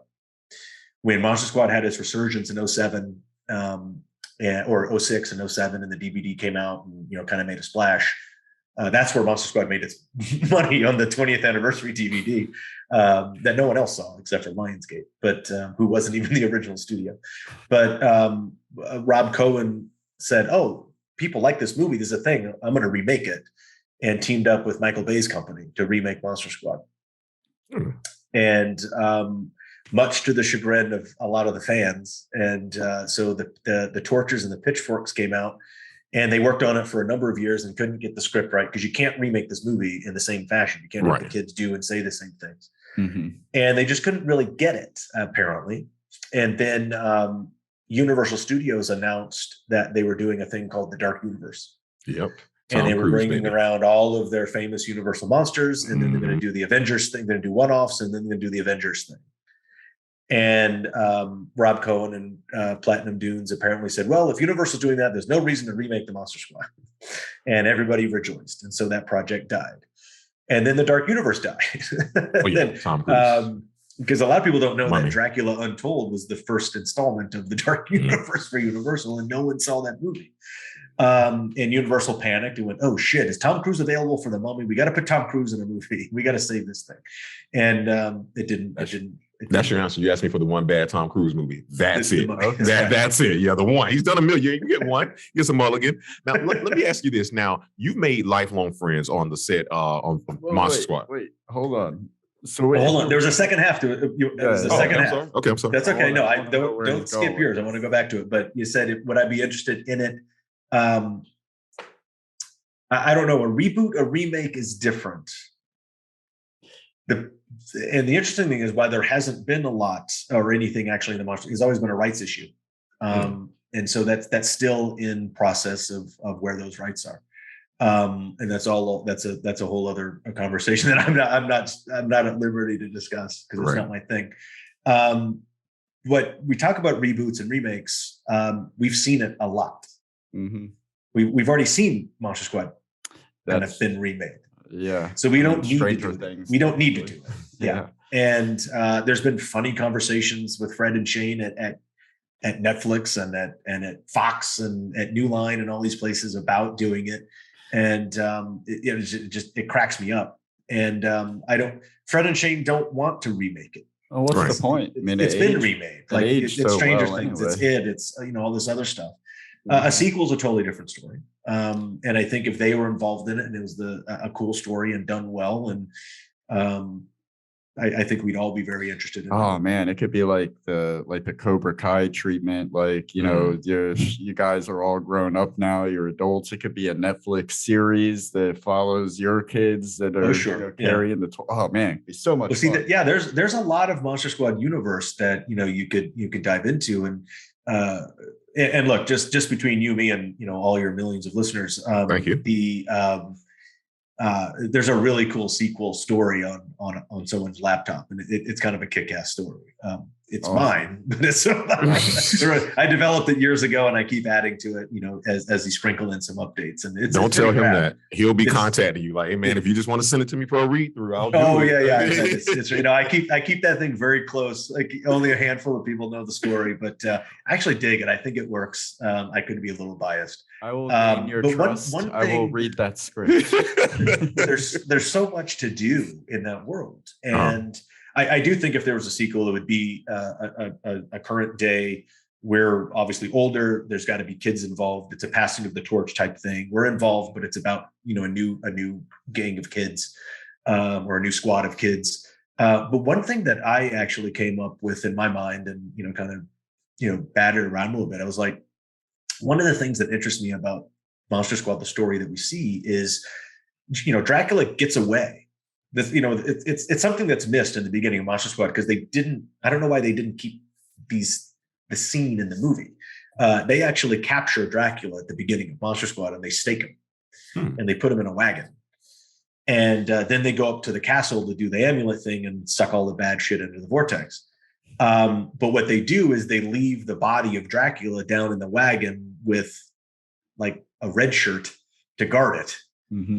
And if you know good stories or good scripts, and Fred Decker stories and Shane Black scripts, there's always setups and payoffs, and it's always their stories are big setups, whether scene by scene, act by act, and beginning of the movie to the end, it's all setups and payoffs. Monster Squad, the movie that you see, is a series of setups that you never get the payoff, and it's a series of payoffs that you don't know are payoffs because you never got the setup.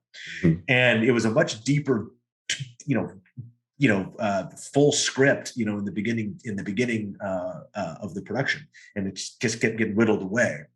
And one of them was that, and they actually shot this footage, of Dracula getting staked, and then they go to the castle, and this henchman is sitting by the campfire guarding the body of the dead vampire that they came to kill. And out of the mist in the woods come 3 vampire brides. And he's got to stand up, and he shoots one of them with his crossbow. And then the other one grabs him, and he grabs a stake and kills her. And then the other one's choking him and about to get him, and she's about to bite him, and he's flailing around, to save his own life. And his hand comes, he grabs a stake and he stakes her and kills her. And he's like, "Whew, I made it. All right, I'm the man." And of course, in vampire lore, the stake that he grabbed was the one that was in the chest of Dracula. And when you unstake a vampire, they come back to life. And so this guy's sitting there being all happy with himself that he just survived these 3 vampire brides attack. And Duncan Regeer sits up in the wagon and stares at him, and that's doom for this guy. Nice. But what that means is Dracula gets away. And that's where it says they blew it, we never get that as an audience. Like, well, we don't know how they blew it. And no one ever explains this. Yeah. It's because they cut the scene. And I always thought it was really bad edit. You're doing a rewatch tonight, aren't you? Oh, yeah. but what I want to know is, okay, so Dracula sits up and leaves, and he doesn't get sucked into it. So he's been walking around for 100 years, waiting for this day. And then a group of kids led by me get in his way. Yeah. That's why, in my mind, that's why that's why that Dracula in our movie is so pissed. Because he can't do anything for 100 years. So he has to just walk around and suffer fools for 100 years. And then a group of kids get in his way and foil his plans, which is a great story. Yeah. But I want to know what Dracula was doing for 100 years. That's a television show. Oh, yeah. What was our Dracula after he gets away? I think every season is like a decade. Cutthroat lawyer. Oh, yeah. See, you could also give it the treatment that he's involved in every, some way, shape, or form bad thing that's happened. Like, he's like anti-Forrest Gumping through history. Right. And, he's part of, he's part of, world wars and economic crashes and assassinate all this bad stuff. And I think it's a really cool story, because I used to always joke, because everybody would say, where does Dracula get dynamite? I was like, what do you mean? He's Dracula. He can get it anywhere. He's been around for hundreds of years. Yeah. I was like, I think he went down to the Panama Canal when they were building and stole a box of dynamite. Okay. Yeah. So you could get dynamite from anywhere, and so I actually like that storyline in some Monster Squad IP. What was our Dracula doing for 100 years until he shows up in Anytown, USA, and has to, go against Sean and Rudy and Horace and Patrick and Phoebe. Yeah. The prequel. Yeah. The prequel, the drag. Yeah. Now, you made lifelong friends, of course, on the set of the Monster Squad. Notably, Ryan Lambert with you guys, still working on projects together, including a Monster Squad podcast called The Squadcast. But a lot of the cast, of course, still get together for conventions and reunions. What is it like to have an extended family that you were adopted into 35 years ago? And out of all those characters, whose personality is most similar to the character they played? So the first part of that, it's amazing. I mean, when the kind of the resurgence came around after that first Alamo Drafthouse screening in 2006, which really kind of launched the whole, kind of rocket that's been going on for the last 15 years or so or more. We thought that kind of attention would last a year. Mm-hmm. We're like, oh, we're doing a screening of Monster Squad. No one's seen this movie. This movie's dead. And then it just blew up, thankfully, to the internet and to the chat rooms and the fan blogs. And a year later, a DVD comes out. Now we're at San Diego Comic-Con releasing that DVD. There's 1,000 people in line trying to get their DVD signed. I mean, it's bonkers.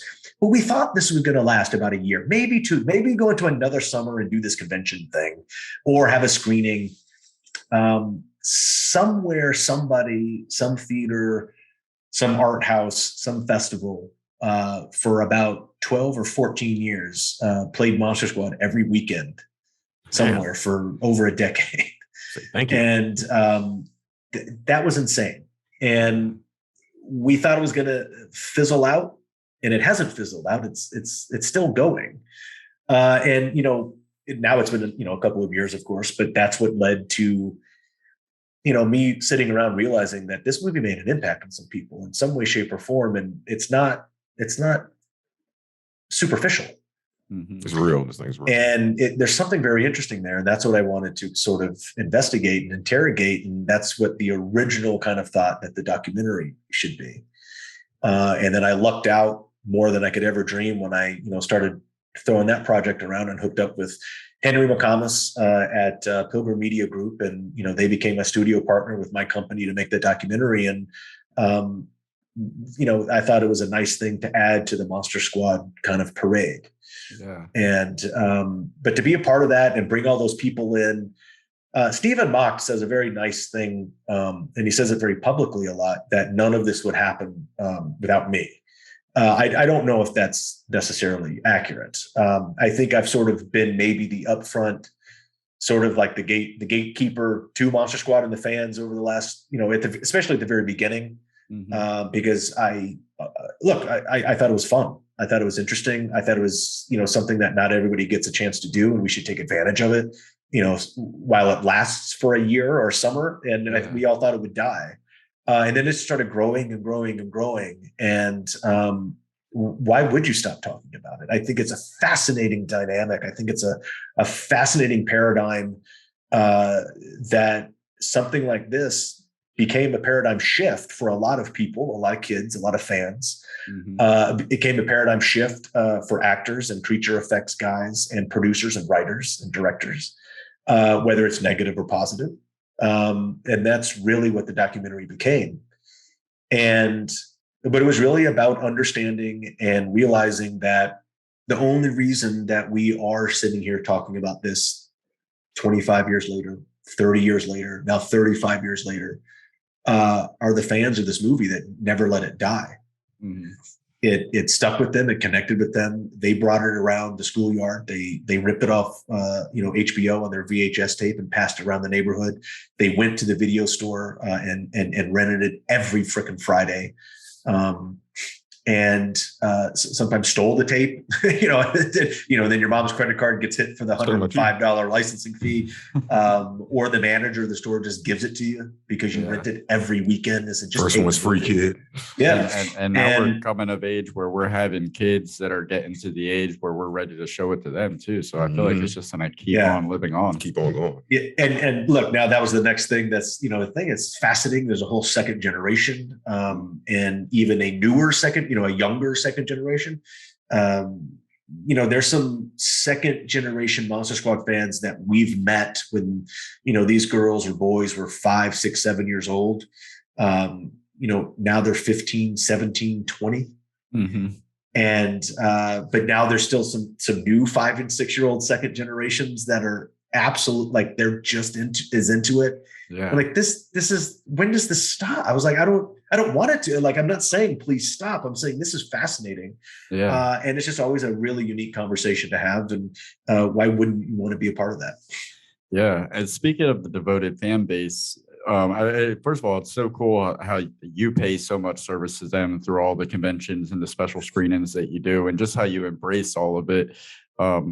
Is there a fan interaction throughout all of these things that stands out to you? Because I imagine there's just crazy cosplaying, tattoos, other stuff that people do to display their affection for your work. Is there something that stands out to you, like, oh my God, this guy's got me on his calf, or something like that? There's a lot of that. It's not just one. There's actually a lot. It never gets old. You don't ever get used to it. I've seen some really good ink, and I've seen some mediocre ink. But that first time someone comes up and says, I remember this well, I think it was in Pittsburgh. Hey man, will you sign my DVD or whatever? I said, yeah. And also, will you sign my leg? Because I'm going to go down the street. My guy's waiting for me and I'm going to tattoo it. And I was like, you're going to tattoo what? He's like, I'm going to tattoo your autograph on my leg. Right below, because he had, like, I think this first guy had a bunch of the monsters on his calf or something. He's like, I want you to sign my ankle and I'm going to go ink that. Nice. And I went, why? It's just me. It's like, no, don't permanent me on you. I don't know if that's going to get a return for you or not. And I was like, you're not going to do that. We said, all right, if you're doing that, come back and I want to see it oozing. And about 45 minutes later, that dude came back with an oozing bloody tattoo. And I was like, okay, this is a thing. And that, it's, different scenes in the movie, different, a lot of people like the monsters, so there's a lot of monsters on people's skin. There's, Ryan, me, Ashley, like our faces are on people's like torsos and backs. And just like, that's a little weird. Yeah. Does it ever get not unsettling? I mean, I guess unsettling is the wrong word, but just, weird. It's just, you could have never nothing prepares you as a human being to be that status of where somebody else is putting your image on their body permanently. Yeah, that really means something, and it's, we've met, a handful of cool people that, we still see regularly, or they're in contact with you, on social media. There is one guy that we're pals now too, but he was a friend of a friend in the comic world. And I met him at a screening, and we were hanging out for like 2 hours. Then he finally admitted he has a Monster Squad tattoo. I was like, oh, okay. But you didn't say anything about that. He's like, let me see. I was like, let me see it. He's like, no. I'm like, what do you mean no?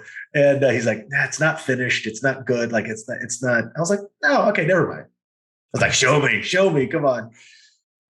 Yeah, it was not good. It's not finished. When is it going bad? The movie's been out for. It's not finished. Yeah, it's not finished. But I didn't know he was that big of a fan. I thought he was just a friend of a friend that wanted to come to this event and hang out. And he's like, no. And it was giant, and it's like the whole side of his torso. And I was like, you got to get that finished. I want to make this weird. I know we've been hanging out all day. Like, I'm like a huge fan. Like, that's getting weird. Like security. And trust me, we got something in common. I know what it's like to get somebody's autograph tattooed on someone. So me and you got something in common there. Different story another day. Oh yeah, no, I want to hear that when we hang out. And it's also fun because Monster Squad, you don't realize, has that breadth of connection with people, and you find out that some really cool people are huge Monster Squad fans. It's not just a kid in Kansas City or a gal in Orlando. There's like some really cool actors and some comics and directors and other people that are huge, and they're all influenced by Monster Squad, which is also cool. Yeah. And that's what we wanted to talk about in the documentary. So there's a lot of directors that are huge names now that one of their favorite films is Monster Squad. But one of my favorite kind of go backs, talking about not telling you up front, is I used to hang out with a guy years ago because I was friends with his manager and my best friend, and we'd all go hang out as dudes going out and having a drink or so in LA. And this was this tall, kind of really good looking dude from from Pittsburgh, where he's from, Pittsburgh or whatever. And when we hung out for like a year, and he was always this crazy guy, and we'd go out, and I would drive him home because we kind of lived on the same side of town, and never knew. And then a year later, this guy breaks and becomes very, very famous. And I see him, years and years after that. I mean, I'm talking years after that, like at a Monster Squad. I was like, hey, what's going on, man? It's like, haven't seen you in a really long time. He's like, holy cow, what's going on? I'm like, good, what you been? And he's a very well-known dude at this point. And I'm like, hey man, it's good to see you. He's like, what do you mean why I'm here? I'm a huge Monster Squad fan. I was like, you are? He's like, dude, I'm the biggest Monster Squad fan there is. I was like, how come you didn't say that 10 years ago when we were hanging out and I was trying? He's like, man, I wasn't going to say anything back then. And I was like, why? I mean, I feel like we're missing out on a lot of stuff that we could have, been doing or hung out or talked about. And it's Joe Manganiello. And wow. So Joe's like one of the coolest dudes out there. And I hung out with him way before he was Joe Manganiello. And now he's super awesome Joe Manganiello and married to Sofia Vergara and, doing all these huge roles. And I'm like, wait, what? And he's like, oh yeah. And, I mean, I'm a fan. Magic Mike. I know. A lot of, yeah. And I could have been in Magic Mike. He was like, come on, Joe. Just get me in the gym for a little bit. It's all right. I could Yeah, totally so see that it's so because good. he does like dungeon. He runs like his own Oh, Dungeons yeah. and Dragons thing and everything. That checks out. Yeah, he's a really super cool dude. I see him every once in a while, so it's good to connect. And apparently, like a bunch of SNL characters are big Monster Squad fans. And I actually sent a signed DVD to Bill Hader one time. Never got a response. That's awesome, man. That's crazy. Hopefully he got it. I don't know if he Right. ever actually received it. But going back to Wolfman's Got Nards, the documentary that you produced and wrote and put the spearheaded, let's just say that. Yeah. You already kind of talked about where your inspiration came from for getting that film made. What would you say was the most challenging part of bringing it together, and what was the most fulfilling aspect of like revisiting all of that? I think kind of maybe the most challenging aspect was trying to actually attain, kind of all the things I wanted to do. And my original concept of a documentary was not what we ended up having, and I'm super fortunate for that, because it was a totally kind of like guerrilla, shitty low budget thing that I was just going to run around with a camera and talk to some people about, and then put it on Ryan and I's website for like $1. Mm-hmm. Because we were going into the 30th anniversary year, and it was just by absolute serendipity, end up running into these guys at Pilgrim Media Group while I'm taking my friend Jen off to lunch, who works at the studio. And these guys walk out the door at the same time, and they said, "Hey, what are you working on?" I said, "Oh, I'm looking at this." And they're like, "Oh my God, you want to make a Monster Squad documentary?" Well, we're all huge Monster Squad fans. I think this is something that we might be able to do here. Let's have a meeting about that. And it was all like on the sidewalk. I was like, okay, who are you?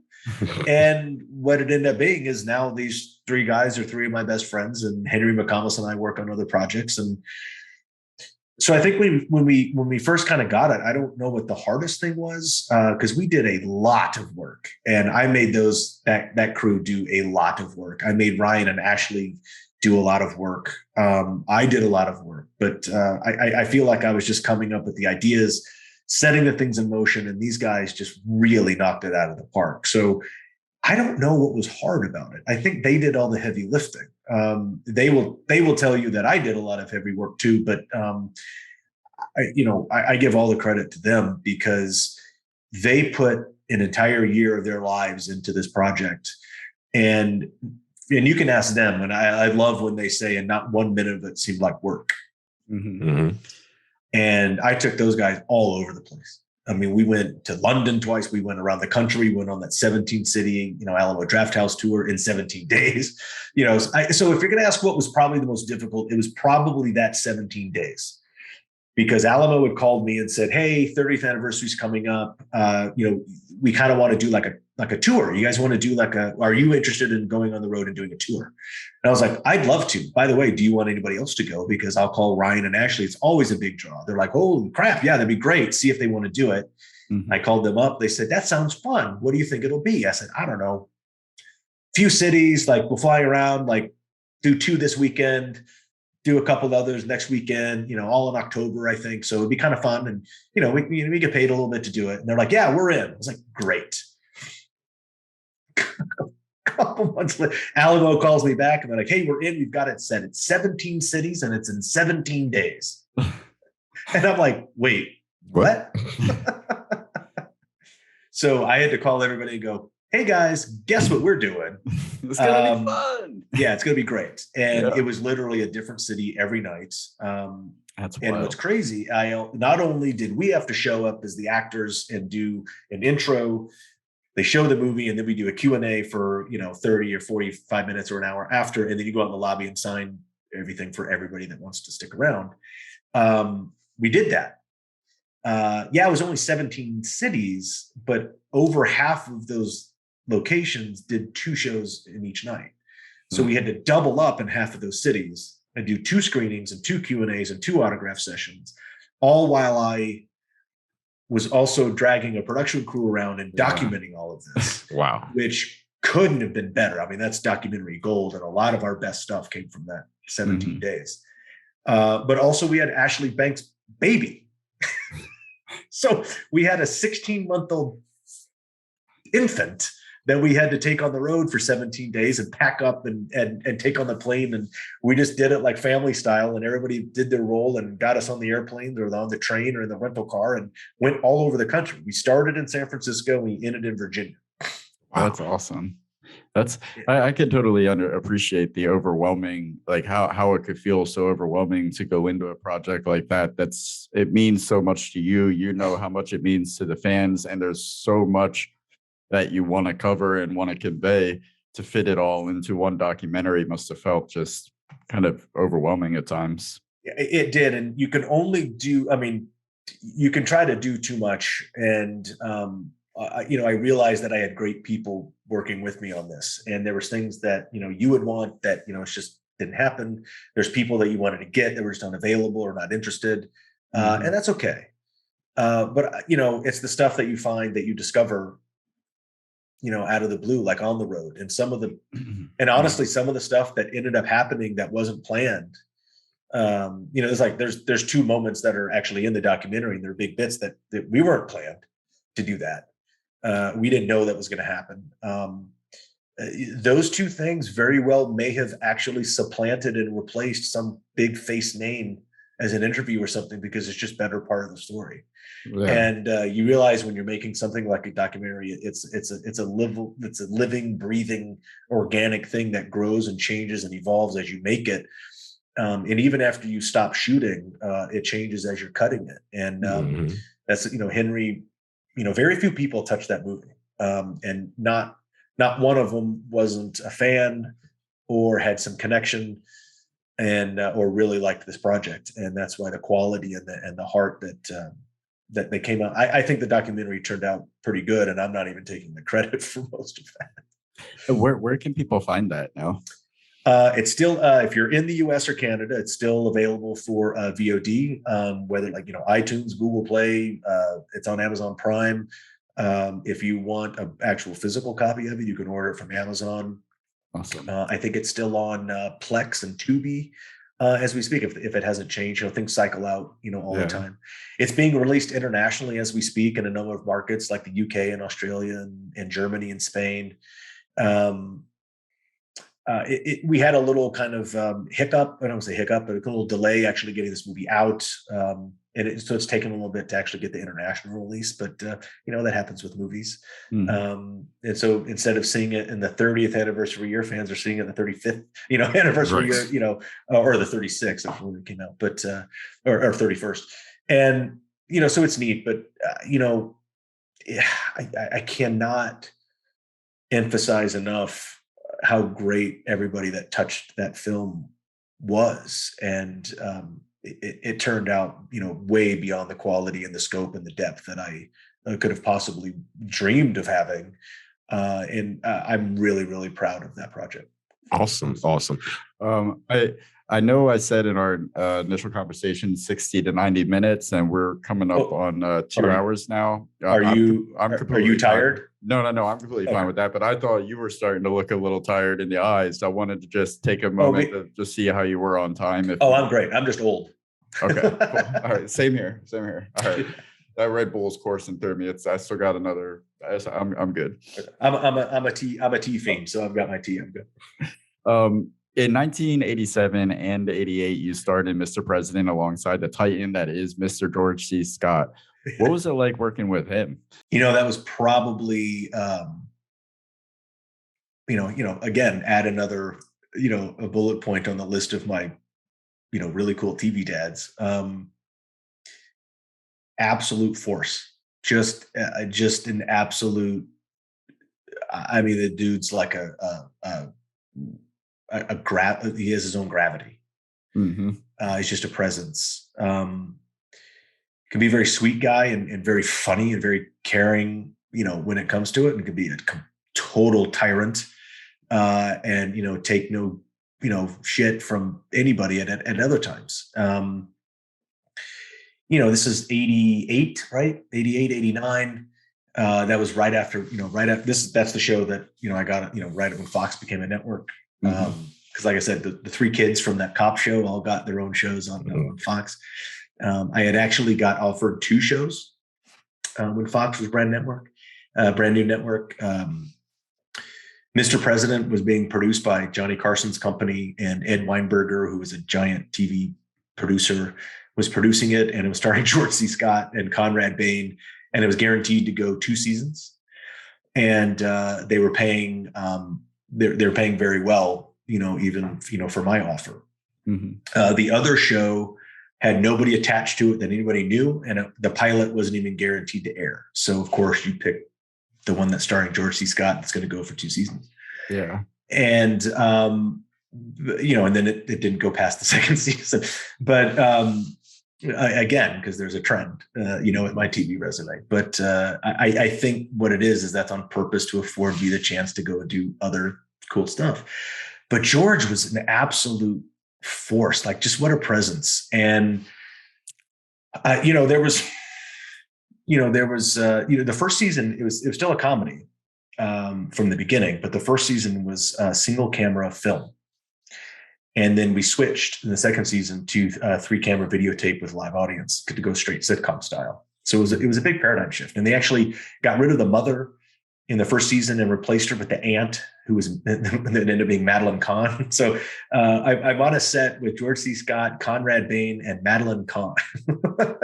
Good grief. And who gets to do that? Yeah. And I'll tell you who. Me and the awesome Maddie Corman, who's just a fantastic actor and still looks exactly like she did when she was 18. I see her on Instagram all the like, you haven't changed a minute. Or I see her on Law and Order SVU, and I'm like, come on, this is unfair. Her and Paul Rudd are drinking the same juice. That's right, her and Paul Rudd. But look, George was, an amazing performer, amazing presence. I remember sitting around and listening to him and Conrad and Madeline Kahn just tell old stories and performing and shooting movies.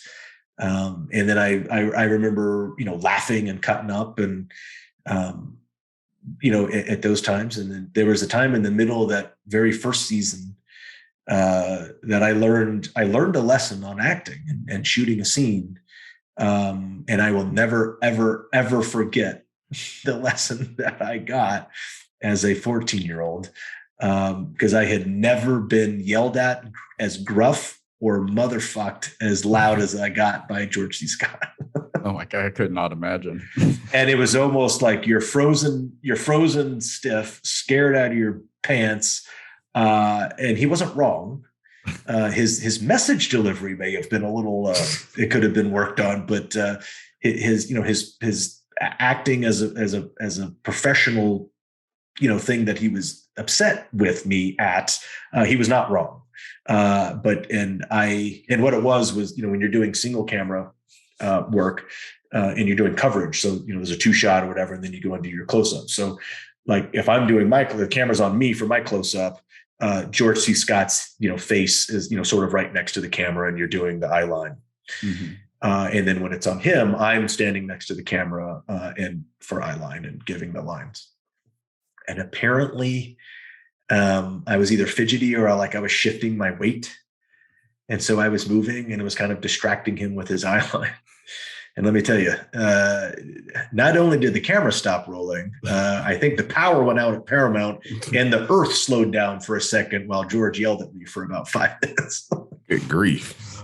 Offset, you're a great fucking guy. Professionally, we are done, mate. Good grief, man. Now that's a story. Jesus. Yeah. Oh, man. Now, as we said in the intro, of course, now you came in one of the greatest decades ever, of course, the 80s here.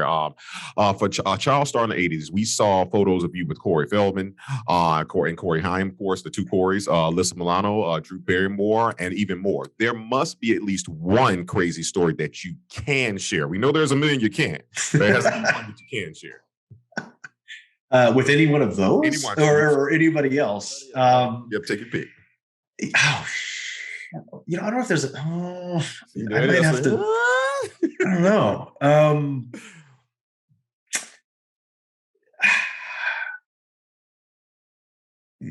shit. I don't know if there's a crazy story. What it is. It's just no. We're not going to have the Corys. Yeah. we'll let the Corys. Let that be there. But it's an interesting. It's an interesting time. To kind of be a part of that. Who gets to be part of that. This is ridiculous. Mhm. And I loved every minute of it. Still do. We're still friends. A lot of us are still friends. A lot of us talk to each other. Sometimes we haven't seen each other in years, but it doesn't matter when you're a part of that sort of like world that only a few people have, that kind of experience with. There's a connection. A lot of people think it's weird. I think it's corny. Like, oh, you were doing, all this corny lame shit when you were 13. And like, was it? I was like, nah, not really. No. And I love, Ryan, Ryan being on Kids Incorporated, I guess every once in a while catches some guff, from some, dude bro that's not a fan that, it's like, yeah, it's dumb. Like you had to wear a sequin jacket. Like that's really lame. Like you think you're a musician, you're up there like, dancing around. And I was like, I was in movies and I was the star of a TV show when I was 14. What were you doing when you were 14? Yeah. And Watching so those shows. Yeah, I loved his comeback to that in one instance, and then I kind of built on it over the years with an interaction. But I'm killing time. I'm trying to think of a crazy story. I don't know if it's a crazy story. I don't think there was any like, untowardness or stuff that we shouldn't talk about that, blaze the headlines today. Mhm. We were just, we were kids. We were professionals, but we were friends, and we would go to each other's house and jump in the pool and get in the jacuzzi and, hopefully occasionally, make out with one another. And, it's like, so it's, I guess the crazy story, it's kind of cool is, those were your friends and your girlfriends of your adolescence. And, Yeah. that's pretty rad. Damn, my childhood seems lame now. Yeah. The child of me just died. Like, wait a minute. Okay. Yeah, it's like Jenny Wright can't hold the candle to Alyssa Milano. Yeah, it's not the same anymore. Man. Sorry, Jenny. Yeah, there's, like I said, I elevated some retorts when some people kind of, are kind of asshole-ish every once in a while, but usually that never happens. But yeah, I mean, who gets to? No one can, It was very unique. It was a good experience. And, I don't think it's crazy stuff. It's just, kind of all these, random memories and birthday parties and, probably the only, I didn't get in a lot of trouble. So that, I was kind of like a lame kid. I didn't get in a lot of trouble. I didn't do anything wrong. Yeah. So I was very boring. I certainly wasn't cool. So I was cool, but I wasn't as cool as some other people. Sports. Yeah, I was too busy doing my sports. It was a juggling. It was a juggling. Other people of the jobs, juggling of the jobs. No pun intended. Yeah, because being a juggling kid, that gets you a lot of, street cred. It's like, oh, can you do a 3-ball cascade in one hand? No. Such a dork, but that's cool. One time Ryan and I were at a party, and Ryan had a car, and I wasn't driving yet, and Monster Squad was out. I think it was the summer. It was like the week it was released, and we wanted to. I got dropped off at this party by my dad, and obviously not allowed to leave the party and go anywhere. We did, like Ryan, like we got in Ryan's car and left, and so I'm totally breaking the rules, and we went around to see how the Monster Squad was doing. It was doing terrible, but we went up to Universal Studios because they had, what was now City Walk, and they had a big Cineplex up there with like, I don't know, it had like something like 64 screens or something. It was ridiculous. And Monster Squad was playing there, and we said, hey, let's go ask the box office and ask how many people bought tickets tonight. And so we ran up to the box office, and there was this guy waiting to buy a ticket to see a movie, and I was like, oh, come on, dude, get out of the way. And it was my dad. The funny thing is, he wasn't there to see Monster Squad. He was not there to see Monster Squad. I think he was watching Predator. I know what he wasn't there to see him. He was right. Like, oh, it's like it's his dad. I forgot about that part. Yeah. But my dad, he never saw me. I was standing right behind him, and I grabbed Ryan and said, back up very slowly. You've got to get out of here. It's really funny. That's awesome. But no, I love that time. You mentioned, the 80s probably, a bunch of 90s kids would be like, the 90s was the best. I was like, they're high. No. I was like, I was in college in the 90s. I know all about the 90s. But to be that age without everything that was going on and the TV shows and the movies that we got to see and the music we got to hear and the music that people that we knew played, nothing like it. Absolutely nothing like it. It changed the game, just like the 50s changed the next 30 years. I think the 80s completely set the bar for the next 30 years.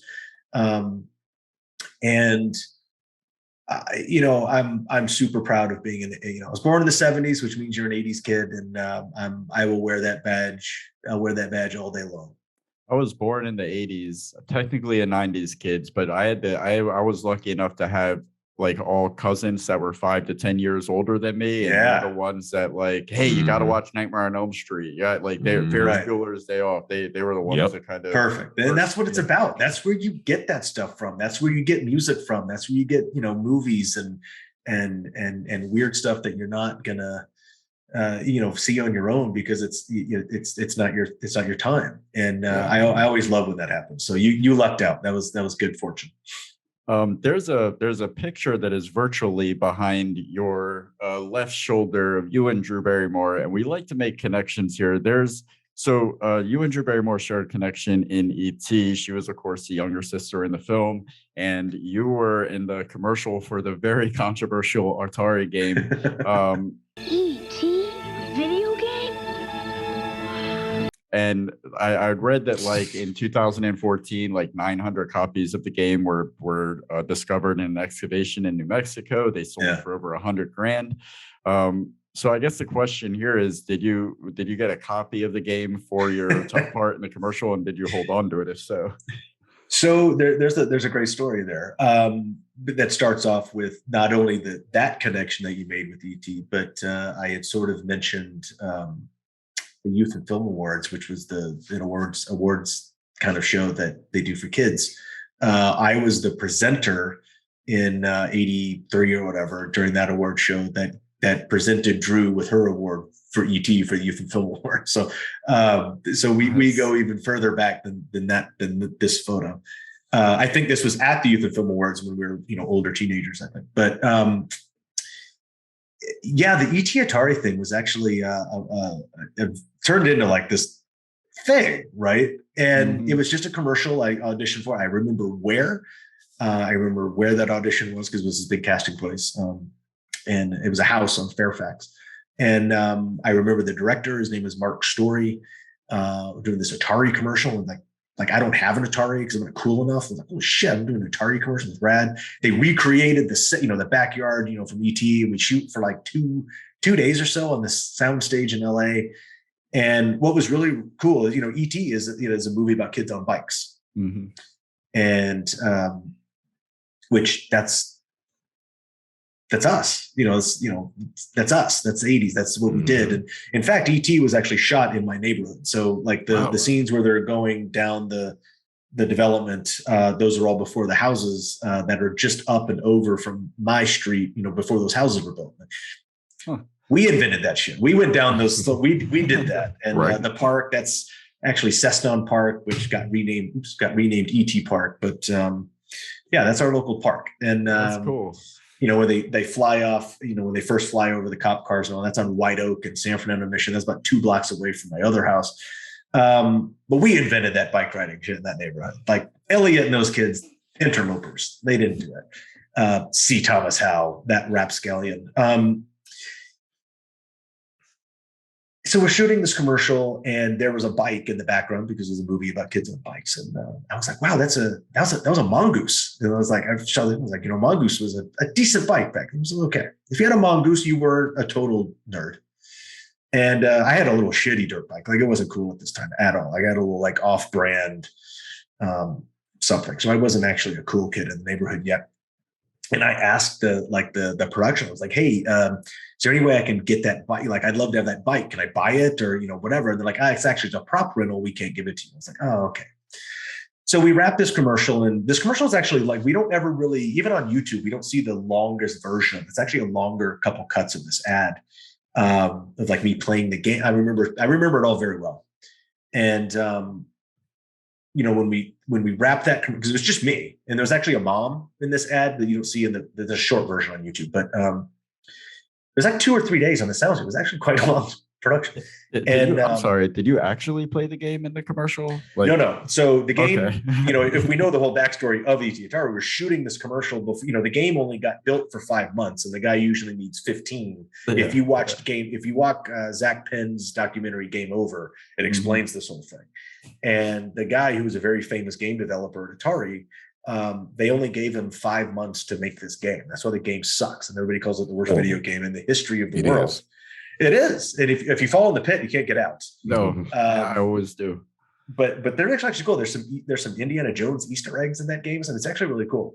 There was a guy from Atari that was Japanese, I remember, and had a machine that was like a beta machine that had some footage on it and hooked it up to the TV with just some basic, ET moving around, and I had to pretend like it was me playing the game because the game hadn't even been. It was like in the beginning weeks of them actually developing the game, and this was just like better than the game. Probably was. It probably was. Yeah, the original draft. It's too easy to burn that. I'm sorry. I'll stop. But so at the end of the shoot, what was awesome is I remember them rapping, and then they said, "Hold on, we have an announcement," and they wheeled out this gorgeous dirt bike. It was this red and gold Diamondback, and the director and they went out and bought me it was like a $400 bike that day. That's awesome. And it was a gorgeous Diamondback, and I went, wait, this is for me. I have a Diamondback now. That's like the creme de la creme. Mm-hmm.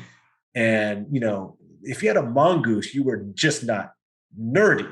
Yeah. If you had a Diamondback or a Redline or a GT, like that was, if you had an actual BMX. Because BMX became the umbrella term for dirt bikes.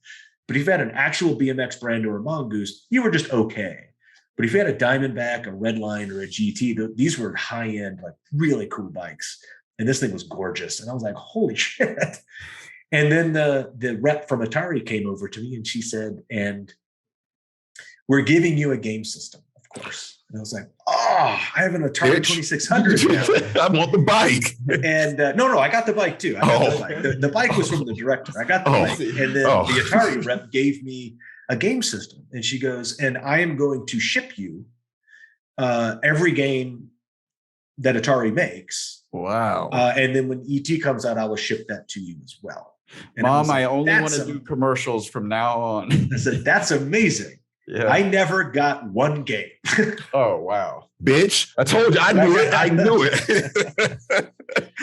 had the game system. I kept the game system for years, but I never. I had to go buy my own games. I never. They never sent me anything. The money they was losing on ET. On ET, anything. Yeah.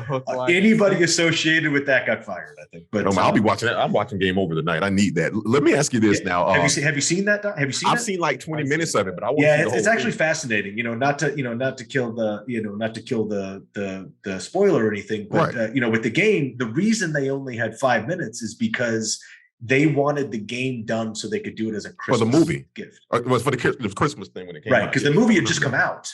Mm-hmm. And they wanted to do the game so it was ready for the next Christmas, which was only like 5 months away. The guy's like, I can't do a game in 5 months. Just do the best you can. I mean, and that's what they did, and it sucked. In the game's defense, like most games that were based on movies fell like they sucked as a result of trying to get not Ninja Turtles. I mean, it took a long time. I'm just saying, just throwing it out there, brother. I'm just throwing it out there now. Now, according to IMDb, you kind of went on over a little hiatus from Hollywood, the radar from 1989 until 2006. Now, according to our research, it seems like you made a pivot, no pun intended, in the world of sports, playing, being a Tar Heel, running up down the same court Michael Jordan did for UNC from 93 to 95, and eventually writing for the local sports column in the Times News. Can you please tell us what led to that dramatic change, and then what brought you back? I did with just two accuracy revisions. For it was not the same court Michael Jordan ran up and down. No, technically it wasn't, but it was also the difference. I'll get to that. But from right after it's 89. Because the Hogan family, I joined the cast of the Hogan family for a season, and then it was I had my senior year in high school, and I as we talked before, I always played sports, was very active, and I kind of wanted to. I was changing agents at the time, and I was concentrating on sports, and a lifelong dream. I'm 18. A lifelong dream was to play basketball in college, and being the short, white guy that didn't really play basketball all the time and all that well. I played since I was, 8 or 9, organized. I'm a much better tennis player. I was a better baseball player, but basketball was just the thing I just really, really liked. And I never got any support about, actually playing somewhere in college. And I got a little clowning on it. And I ended up having a family friend in North Carolina that connected me with this big team camp. And I went and played, and I got offered to play at this amazing private 2-year school in North Carolina called Lewisburg College to play for, at the time I didn't know, was actually this very well-known, famous old school coach in this area. And it was just an amazing experience. It was like stepping back in time. It was like stepping back in the 50s or 60s to play basketball in North Carolina. And then my best friend, William Coley, best friend and teammate, William Coley, and I got recruited by Randy Wheel, who was a former player and former assistant of Dean Smith at Carolina. He had his first head coaching job at UNC Asheville up in the mountains, and he recruited us both to come and be on his first team. And so William and I went up there together and got to play. I never dreamt that. I just wanted to play anywhere. I ended up playing at this great JUCO for 2 years for this amazing old school coach. And then I never in my wildest dreams would have ever guessed that a Division I coach would ask me to come play for them. And, but I did. It ended up not, it was great. It was an experience. It's a great story. There was other decisions that I wish I had made. I don't have any regrets, but it's to take a break from kind of a peak of a career at that time, kind of working a lot, having a name, having some gravitas, having some cachet, having some value. I love the fact that you said pivot and said in more ways than one, and it was, but I consciously said at the time, I said, look, this is something that I have an opportunity to do. And I don't want to play what if when I'm 30. I was like, what if I went and played basketball in college? What if I didn't pass up I could stay in LA or stay in Hollywood and never get cast in anything ever again. Mm-hmm. Like it's not a guarantee. Mm-hmm. And it isn't. Who knows? Much to the chagrin of some people, I made a decision to just kind of leave and go to college. And to play basketball in college was amazing. Learned a lot. Became a decent basketball player. Got there eventually. And I'm the short, kind of water bug guy that runs around and just has to hustle his ass off and be putting 150% effort into just to be out there, because we know in sports there's just natural talents, and they're just people that are so good, and they can barely get out of bed and just outplay the pants off of people. It's amazing to see that, and I know a handful of people like that. It's crazy. And some of my best friends in the world to this day are my teammates from my 2 colleges playing ball, and their families. And I just saw one of them a couple of weeks ago as his middle daughter is now getting recruited by D1 schools. And we went and saw a showcase with her in South Carolina. And, I don't regret making that decision because like I said, at the time, I didn't want to play what if. And I could always go read for a sitcom when I'm 30. I can't go play college basketball when I was 30. Mm-hmm. And I kind of really sat down and made that decision. That's and I saw a lot of when I was doing the research on it, there were people in comments. I think it was on Reddit or sports forums, maybe, I don't know, but they were like, who is this short kid that's giving these dudes a run for their money up and down the court, killing it? Well, I like that. I need to go find that Reddit thread because that makes me feel good. I think I screenshot it. I'll send it to you. Oh, send it to me, please. Yeah, that was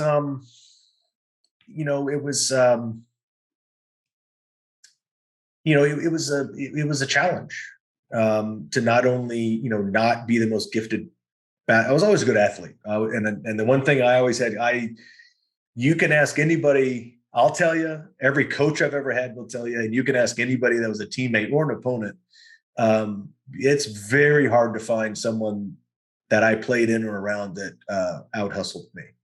Mm-hmm. And that's all I had. I had heart, I had grit, I had hustle. I had, I had to do what everybody else wouldn't do or didn't have to do because I had to do it. And that was my only, that was my first, value to even be around. And I'm so thankful that, Coach Drake and Coach Conyers at Lewisburg were like, yeah, this is the type of people we like. Let's have him, be a part of, what we do. And, and like I said, it was such this old school, unique situation that was so far removed from what any other, unless you're a Coach Drake player, which it's a big fraternity because he coached for like 50 years at the same place. We're all part of this club, and it's a very unique experience that no one else gets. And he's had players that go on to play in the NBA. He's had players, play D1. But he didn't shit about any of that. Good. He was this guy that started teaching high school basketball in the 50s in the middle of North Carolina, got this college job in like 1962 and left in 2004 or something like that. And, had over 1,000 wins, and he couldn't care less about stats or scoring or games won or games lost or trophies. His goal was to take boys that had graduated high school and teach them how to become men. Yeah. And through basic stuff and hard work and a little bit of discipline. And, because most of the time, let's think about it, in the 60s, 70s, and 80s and 90s, when he was coaching in a small school in the middle of North Carolina, most of these kids were minority kids. They were from low income, may not have been, the valedictorian of the class from whatever school they were coming from, whether it was, sort of like an inside the Beltline Raleigh private school, or was it out in the middle of the coastal swampy, public school that no one even knows exists. And all these players had the same exact experience, no matter who you are. And what I learned after he told me what he told me is that he tells everybody the same thing, whether they're big recruits or not. He says, look, I've got a uniform that will fit you and a bench that you can sit on. Everything else is up to you. Yeah. And he told me that, and he's told guys that have played in the NBA that, and I'm like, okay. True. I was like, this is actually great. And I loved every minute of it because I couldn't have found a more perfect spot for me to be in. But it was a little culture shock, going from, not only working on, movies and TV shows, but living in LA and living in the Valley and just being in LA, going to a very small town called Lewisburg, North Carolina, where there was like 6 stoplights and, a few fast food places, and going to this small private school that was the oldest junior college in the nation, and, had, 800 students at it or something. It was, and then boy, I show up on campus in a bright red Mustang with a white stripe in it. And so they go, who is this kid? Hey, Hollywood. Yeah. But it was great. Kind of like your career trajectory, we're going to go right back into film. In 2006, you returned to the screen in the film Sweet Deadly Dreams. And in 2009, you starred in Vault of Darkness. What prompted your return back to film? Was there did it call you back? It was funny. And Vault of Darkness was, that was actually a guy that was producing that movie was actually someone that worked with / I don't say for me, but I was working for my brother-in-law at the time in Las Vegas and developing hotels and casinos and entertainment projects. And this guy was a graphic artist. And, that ended up, I moved back to LA and I run into this guy and he's producing this movie and he's like, you got to be in it. I was like, okay. Super low budge. I think this is the time. I think this is the first or second year that the first main studio digital cameras were being used. And we shot on like the big Sony camera. Like it was a big deal. The first year digital was coming out. It wasn't good. Like the movie's not good. But it was fun being back in the mix and working on a set. And that was fun. That movie, didn't go anywhere. But and then you mentioned Vault of Darkness, but shortly after the first one, I had actually moved back to North Carolina. And I had been working on a film festival concept for the city of Asheville, which is where I had gone to UNC Asheville and graduated. And then I worked a number of years in Asheville for 2 different newspapers that you mentioned. And I appreciate you, mentioning that, because I was a sports writer for a number of years, just at local newspapers. And he's done it all, man. which was kind of cool, and covered prep sports and high school sports, and then went back out to LA and back to Vegas and did that thing. And then I ended up back in North Carolina for what ended up being a long stint. And it was shortly after, it was one of those circumstances where I had been working on a project for a couple of years. It was a film festival project. And I was trying to figure out a way to bridge my 2 separate worlds. And I had lived in Asheville for a number of years. I thought it was a great city. I have nothing but not great memories in Asheville. I really don't like Asheville. It's a wonderful place. Just my experiences there just kept stacking on and being negative over the years. But I thought it was the perfect destination spot for a film festival, and they didn't have anything there like that. And I knew some people that ran some. I had been doing events on my own. I'm pretty creative. I'm entrepreneurial. I could put stuff together like that. And I worked on this thing for about a year, and then took it back to Asheville and ended up dealing, getting all these great locations, and even my alma mater, partnered up, and the Grove Park Inn and the Biltmore Estate were all partners and wanted to do events. And, I had it was a 4-day, it was a wonderful event, and I really packed it full. And I ended up having a meeting that I wish I had never, ever had with the city. And they wanted to jump in and partner, and they gave me all of this great stuff that they wanted to give me to if I would partner with them to do this and bring them into the mix. And I said, wow, that's it'd be really foolish of me to pass this up. So, okay, let's go to next steps. And that was like a term sheet, and then the lawyers get involved. And I actually knew the guy. He was a friend of a friend. And I've been working on this for a year and put all this stuff together. And within 2 weeks of that meeting, they had taken all my materials, registered the domain name, copyrighted it all, and stole my project. Oh, wow. And I was sort of like stunned and didn't really have any recourse. And what I should have done is sued the shit out of the city. But I was just sort of like, all right, screw you, I'm out. Yeah. I forgot what the question was. There was some backstory there, but where we headed? What was I got off on a tangent there? Sorry. It's okay. Oh yeah. So I ended up back in North Carolina after a couple of years because this whole thing just kind of blew up and died, and then it sort of got resurrected and had an opportunity. And ironically, that was like 2003. And then 2005, the city asked me to come in for a meeting. And I was like, fool me once, bite me once. It's my fault, or your fault.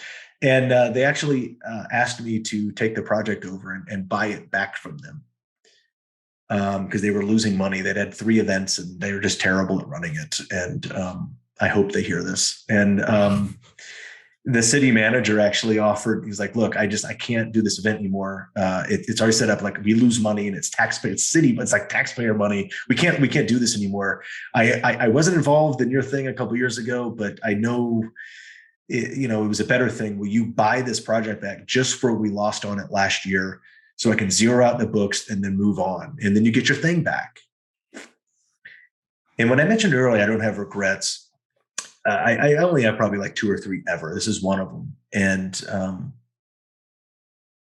I said, I realize you weren't involved in that a couple of years ago because you weren't here. But you can go stick it.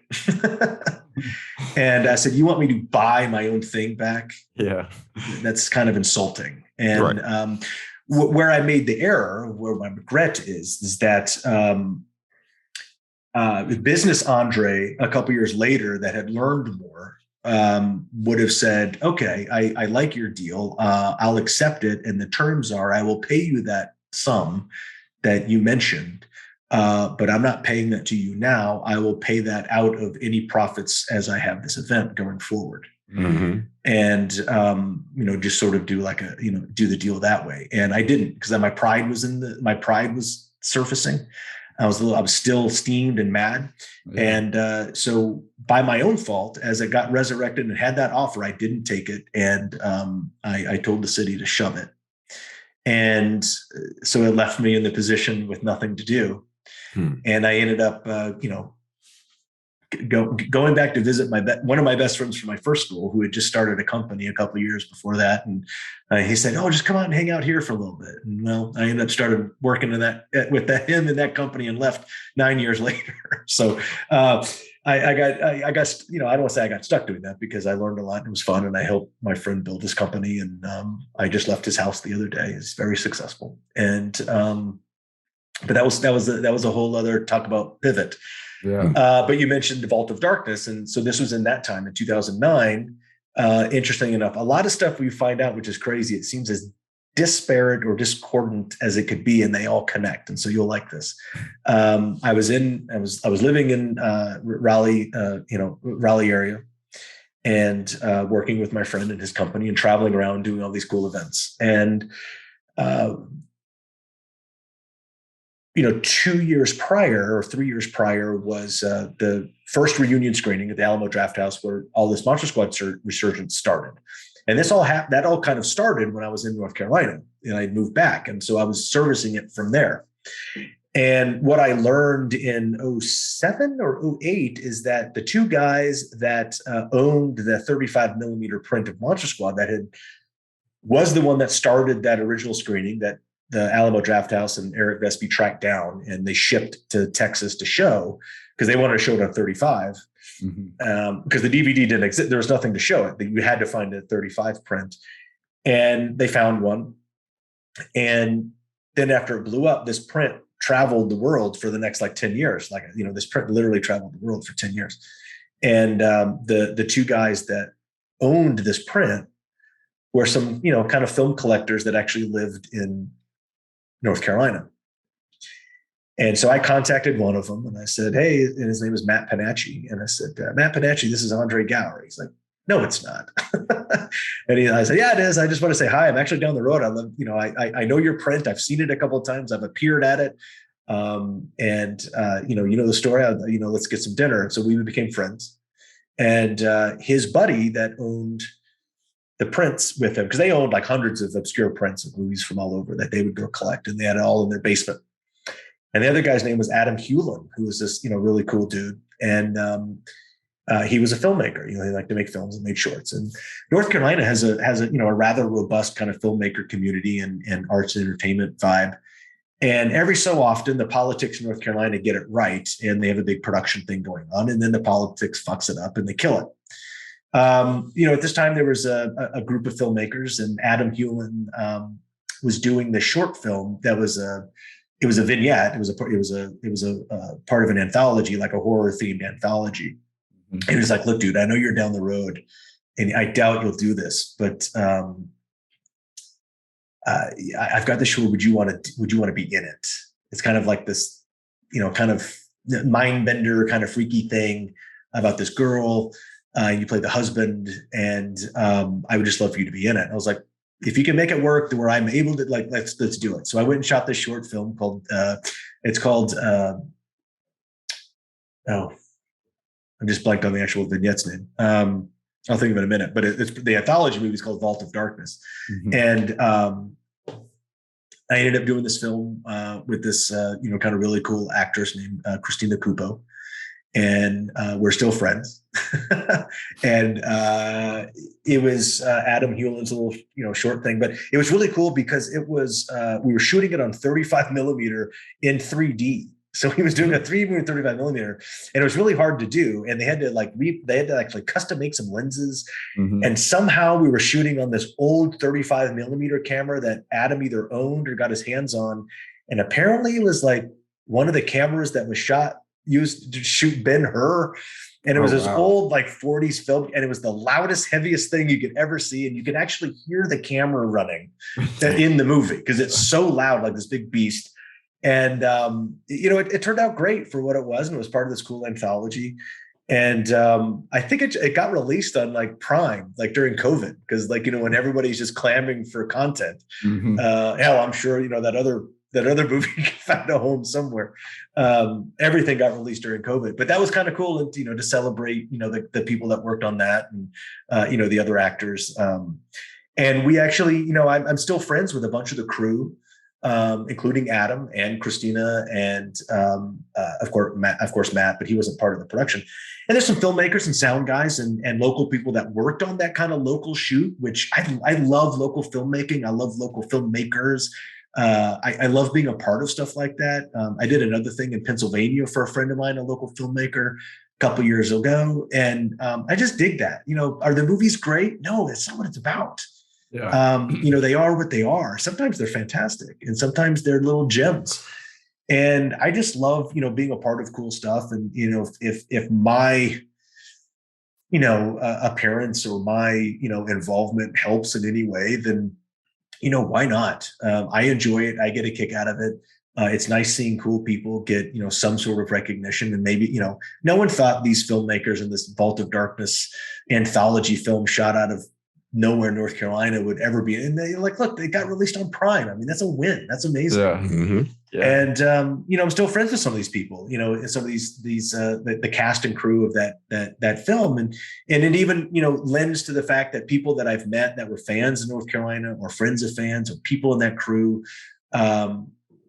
we're still in contact. We still hang out. And in fact, there's like 2 local filmmakers that are just, crazy cool dudes in North Carolina. And when Ryan and I did our show Short Ends that I created to celebrate short filmmakers, we put their films on our show and, got them some showcase and some recognition. And I hope that means something to to people like that. And hopefully, because I enjoy being a part of stuff like that. In 2015, you started Caesar and Otto's Paranormal Halloween. Another example of a small, yes. And we've had Sean Whalen on the show a few times. We've talked to him and Jan Burke a lot. Did you guys have any interaction on that set? Not on that one, because I'm Dave, sure you guys have ran into each other at conventions. Over the year, earlier. Roach. Dave, the guy that makes the Caesar and Otto, he's also Caesar in Caesar and Otto's. And these are just these it's so done on purpose the way they do it. But one thing I wish with the Caesar and Otto, because there's like more than one Caesar and Otto movie, right? It's like a series, and we just happen to be in one of them. It's a Halloween thing one, and it's a spoof. It's a parody. It's about these 2 guys, and they're kind of bumbling. It's it's a duo. It's Laurel and Hardy. It's it's Beavis and Butthead. It's just the guys. It's a great duo, and they're really funny. And the comedy in these Caesar and Otto movies is actually really good. The problem is the production is done so low and so fast and so bad on purpose. Mm-hmm. I always wish they had a little bit more to do, because you could actually, those movies were actually good, but they're meant to be in this space. And Dave called me up one time and he says, "Hey man, I've got a scene. I'm in LA. We're shooting this one. I've talked to you about it for years. Would you want to do it?" And I was like, "Can I do it? Where is it? What is it?" And he's like, "You're playing a politician. It's 2 scenes, 3 scenes. That's all I need." And I was like, "Okay, I can play a creepy, shitty politician. Perfect." And what was funny is that might be from it. I'm not. I think so. Yeah. At the time, I was doing I had a big mustache, and I'm always scruffy. I very rarely shave, razor shave, and but I had I had a honking mustache, and so I trimmed it up, and I said, "Okay, if I got to shave, the mustache stays." And he's like, "Oh no, you can shave." I was like, "No, the mustache stays." And he's like, "Okay." And it just looked ridiculous. And but I thought it played perfect on this little, kind of parody, spoofy movie. And I play this I play a politician. I think I was governor of California or something. And I didn't even know the context of the movie or the script. It was here's just the scene. And it came out, and he said, he sent me a copy of the DVD. I was like, "What are we making here?" But that's what it's all about. I love stuff like that. And now the mustache was immortalized on DVD. Yeah, I wonder, did you draw back on your experience with the government officials of North Carolina for your shady politician role? Yeah, no, it was. Yeah, well, luckily I wasn't involved with the politicians back then. It was just the city employees, which maybe I should have dealt with the politicians. But they ended up coming in after the fact and really screwing it all up. And they're really the ones that kind of took the project, away. But yeah, so politicians are great. Yeah. Now, in 2016, you Speaking of politicians, 2016. that's where you go right to. Your stepdad, you stepped into a dramatic role for Changeover, a film about a girl struggling with depression and the loss of her parents. What was that experience like for you to go into a role like that, doing something a little different there?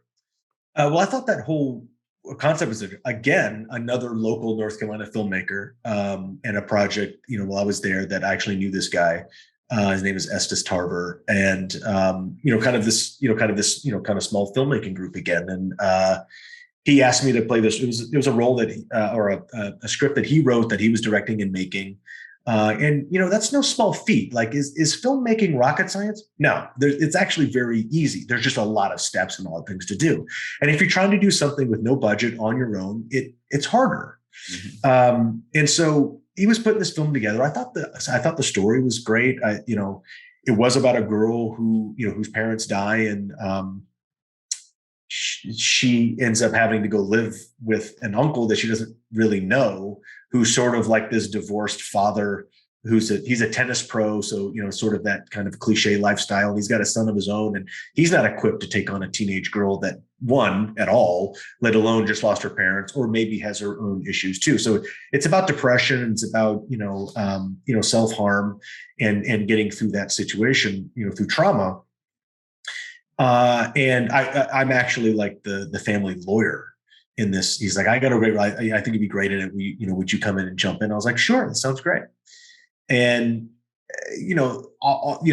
again, small budget, low footprint, a lot of work for the other people that were in it. And I thought that, everybody in it, they were all great in this movie. And I just got to, play this, cool character of the family lawyer that gets to break the news, to the guy that his sister and brother-in-law got killed in this wreck. And by the way, you have a young girl to take care of.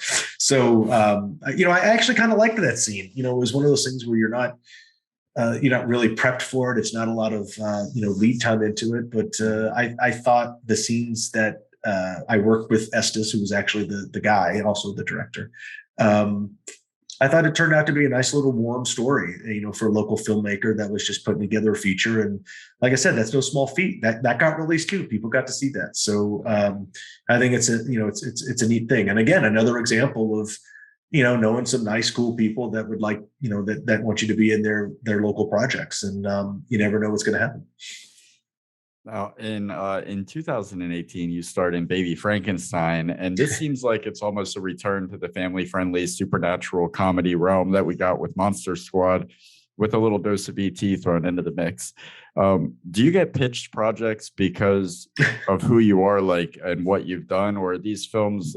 It seems like a lot of them are friends that you make, that you appear in their films, but is that the main way that you go about selecting the projects that you are a part of? Mostly the things like we've all kind of plucked out, that we've talked about, including Baby Frankenstein. Yeah, it's usually because there's a connection with someone in it, or making it, or producing it, or something. And usually if it's, it's genre oriented, someone I've met, through, conventions or other films or friends of friends. And this time, these aren't big titles. These aren't, groundbreaking things. They're all fun. They're all great. And if I get a chance to help, some small production or filmmaking, like if I can, help out, and it's fun to participate. Baby Frankenstein, was a little different because actually two good friends of mine, it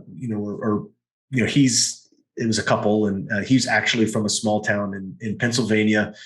And he'd gone back home and met this guy who was a filmmaker that went to film school, and he was putting this movie together, and asked him to produce it. And so my friend and his girlfriend, they jump on board, and they're like, well, we make stuff and you want to make it, let's work together. And they ended up, putting this feature together. And apparently my name came up in conversation, and everyone was like, "Oh my God, do you think he would want to be in Baby Frankenstein?" And my friend was like, "I don't know, but I can ask."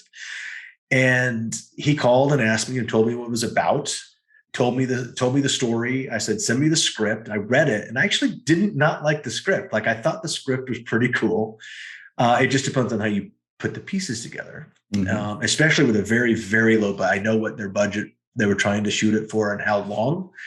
And I was like, "Ooh, that's going to be tough. How are you going to accomplish that?" And it was supposed to be. Because I actually kind of liked the character that they were asking me to play, because it was kind of like the CEO of this old kind of tech company that this character's father had started in like the 50s. So it kind of had this like sci-fi 50s Foo Fighter angle to it. And, they were just making all this techie shit in the 50s. And one of the things they made was this like an automaton. And they lost it. Nope. And it's, there's just sort of this thing as the backstory. And, so it's sort of like this new, now this company is like this huge, kind of worldwide, tech leader, defense contract type thing. And, it's this billionaire guy that's, now, and this kid finds this automaton in the attic of this old house and activates it. And, of course, being super techie from the 50s, when it activates, it sends a homing signal to the home base. And now it's a mad dash to kind of like get this thing. And then, of course, there's two bad guys that, get wind of it. They're like, "I want to, capture this thing for the reward," or whatever. And there was this kind of longer story with this cool character. It was a kid story with this guy and this girl, and they saved this automaton, and they're running through the neighborhood. And like I said, it ends up being a very kind of like neighborhood Halloween night movie, very E.T., a little bit of slapsticky here. And it was supposed to be a 15-day shoot. And with my character, I think it was something like 7 or 8 days of that 15 that I would be working. And I asked my buddy, I said, "Look, if I do this, does this help you? Like, does it help the thing? Don't just try to cram a square peg in a round hole just because you know me, or like people think that, like, does it work for the story? Does it work for you? Does it help you as my friends trying to do these? Like, dude, you don't understand. This would be very cool." And I was like, "Great." And I was getting paid, minimum, but it was like 7 or 8 days. And, the fly me, so I get on the airplane to fly back to start this movie. And when I land, I get the messaging that they have rewritten the entire script. That's what you want. Oh, no. And due to budget constraints and time, instead of a 15-day shoot where I have 7 or 8 days, it is now a 7-day shoot, and I have 2 days. So Okay. I'm like, wait, what? Yeah. And I was like, okay, and this is going to be, I have no idea what this is going to be. So now, obviously, half of the, 2/3 of the scenes that I was supposed to be don't exist anymore. The movie's completely different. And that all happened as I was flying to go do this movie.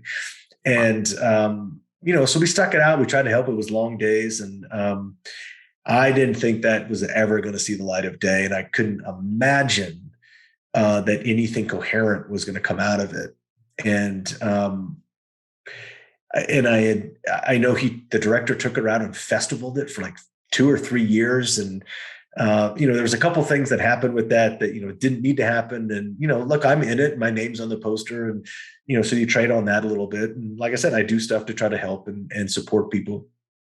And I guess there was something with the other producers and my friends. There was like some bad blood and something didn't happen. So, I was like, well, you're my friends. I'm never going to see this thing. Nothing's going to happen with it. I'm not going to, Right. I won't, they're never going to let me know anything about it anyway. And, poo on them for screwing you out of whatever it was.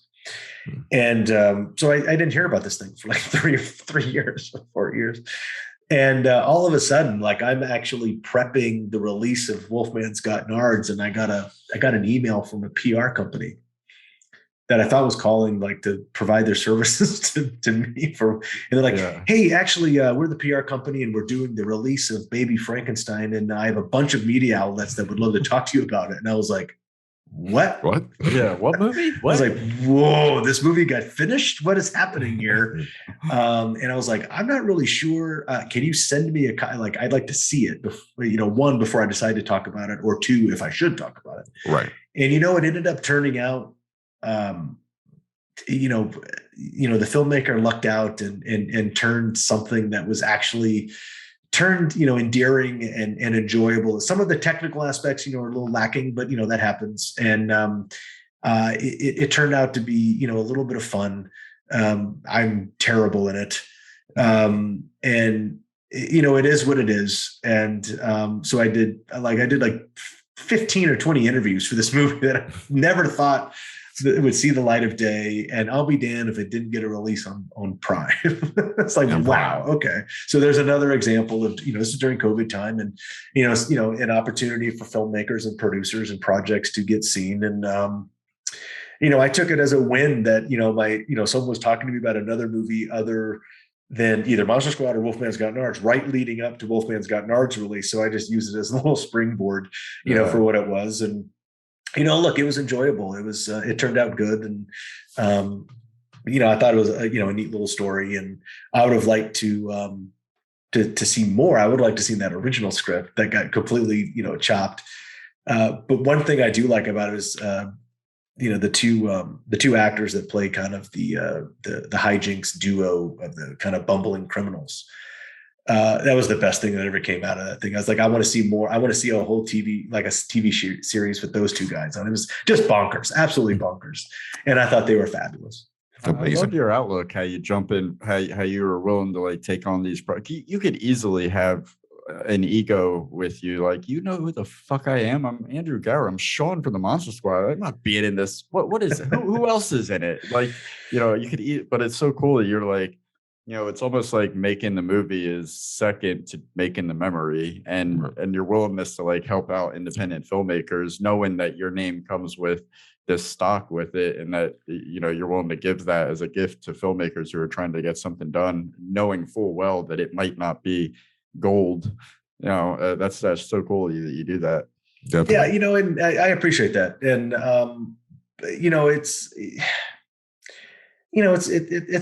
it's about being involved with cool people or fun things. And, look, there are plenty of projects people ask me have been in that are just the right call is to not be associated with it. But, where do filmmakers start? Right. Where name your favorite directors and your writers. Like, they all made little shitty movies in their backyard. And, it's not an ego thing. Look, it's an ego thing. It's an ego stroke for anybody to call up and go, would you want to be in my movie? Yeah. Those are an actor's, on par. Those are an actor's favorite words ever. Yeah. But, and I also understand what comes with that. Like, there's a value, there's a little bit of, appreciation and respect coming from the other side. And I try to give that back a little bit if I can. And like I said, if it can help someone get a start or help their production, then yeah, well, why not? Who not? You're gonna get so many emails after we post this interview. Filmmakers watch this show. And that's fine. That happened. That happened. This last week, I got sent a guy hit me out of the blue, and I was like, well, I will always have at least the conversation. Am I able to do it? Are you able to do it under a SAG agreement, at least for my part? Because a lot of filmmakers don't understand that, we can't do that if you don't have that, at least SAG paperwork agreement. Your whole movie doesn't have to be, SAG or union, but just, at least that bit. There are ways to do it. It just takes a little extra work. Mm-hmm. And, I dig it. And, I like that. Thanks COVID. It killed one of my, favorite ideas. I'm always developing projects and concepts. And like I said, I love to make up the stuff that Ryan Lambert and I are going to do. And I always wanted to do something on the road with Ryan. And, we always wanted to do like he was a huge Bourdain fan. And, I love nature shows and like PBS, docuseries and like going around and seeing cool landmarks and shit like that. Mm-hmm. And Ron was like, let's do that. And then like we go to cool places where they shot some obscure movies or local stuff. And but we find like the local cuisine and go to like cool places to eat. And I was like, that's rad. Let's do that. Will someone pay us to do that? Because I'm not paying it on my credit card. And so we were always thinking about funky stuff like that. And after short ends, like Ryan and I really liked doing short ends. I loved that the concept that I created there, sold it to Nerdist. So we did 22 episodes with a great producer at Nerdist called Ben McShane. And we showcased 81 or 82 short films. So we got exposure for 81 filmmakers. That's awesome. In 22 episodes, and we had, 20% of them on our set to interview and kind of look behind the scenes and, talk about the process. And I really liked that show. I wish we were still doing that show. I actually kind of want that show back so we could do it in another outlet. But as sort of a continuation, type of thing. And we love the local, because some short films are like mass produced, they got studio backing. It's sort of like a proof of concept for a big feature, and they're amazing. And other things that Ryan Lambert coined the phrase, they're pizza and beer movies. Mm-hmm. And you're not eating the pizza and drinking the beer while you're watching. That's your salary for being in these movies or crewing up, for filming. It's like, hey man, I've got some pizza and I got a beer. Will you help me make this movie? Mm-hmm. And I'm shooting it on my phone. And some of our favorite shit was shot on a phone. And I came up with another concept, and then COVID. I don't know if you heard about this COVID thing, but it kind of shut everything down. We're in Florida. What's COVID? Oh yeah, you're in Florida. Yeah, what's COVID? Yeah. I wanted Ryan Lambert and I to go around in an RV, so at least we'd have a place to sleep if we didn't get a hotel sponsor, and it would be interactive, would be social media based. It would have to be sort of set up. I'm pitching you the show with your audience in case someone wants to do it. But Ryan Lambert and I would drive around the country. We'd just be in a car and we ran like in a region. But what we would let people know that are filmmakers in this region, be like, hey, Ryan Lambert and Andre Gower are in an RV and they're near you. If you are making a movie and you want them to be in your movie for a day or two or three, contact the production, let us know, we'll set it up and we'll show up and be in your movie. Walk-ons. Mm-hmm. And I thought that would just be a really cool thing to do. I don't know how the logistics of the legitimacy of making it sort of that spontaneous. So you might have to fudge this, it'd have to be some prep time in it just because you'd have to be somewhere. There's some scheduling. I mean, shit. But I think that's what Nicolas Cage does. Actually, he just kind of shows up there and say, "Hey, you guys making a movie? What a I'm here." Yeah, they're like, "No, sir, please go away." The only logical reason how he. I want to be in your movie. He'd be like, "I want to be in your movie." That is. But and I still think it's a neat idea, and maybe now we could do it because you can drive around. But I thought that'd be a really cool thing, and maybe would help filmmakers. Would help us, but we'd have to pitch that show and get it done. But you said the walk-ons or the walk-ins. I thought you'd call it like the drive-ins. And because I love the drive-in theater, I just call it the drive-in. Because the show, there's an actual TV show, but then we go and be in your movie. So it's kind of like a traveling reality show or non-scripted show. But then we actually end up in your we'll be in your movie. So it's like a triple thing there. Yeah, and so cool. I just think it's a neat concept. Awesome. In July of 2021, now just change tones here. You had a near-death experience, being literally 10 minutes away from seeing what might be the other side. Can you tell us about that and what impact that has had on your life going forward? This whole last year it has been quite a paradigm shift for some other stuff that the next time we're on, we'll talk about the other half of that. But on July 3rd of last year, I can't believe it's been a year already. I was here in Las Vegas and I was playing tennis with one of my best friends, Mike. And we had been playing for about 45 minutes and I started feeling a little wonky.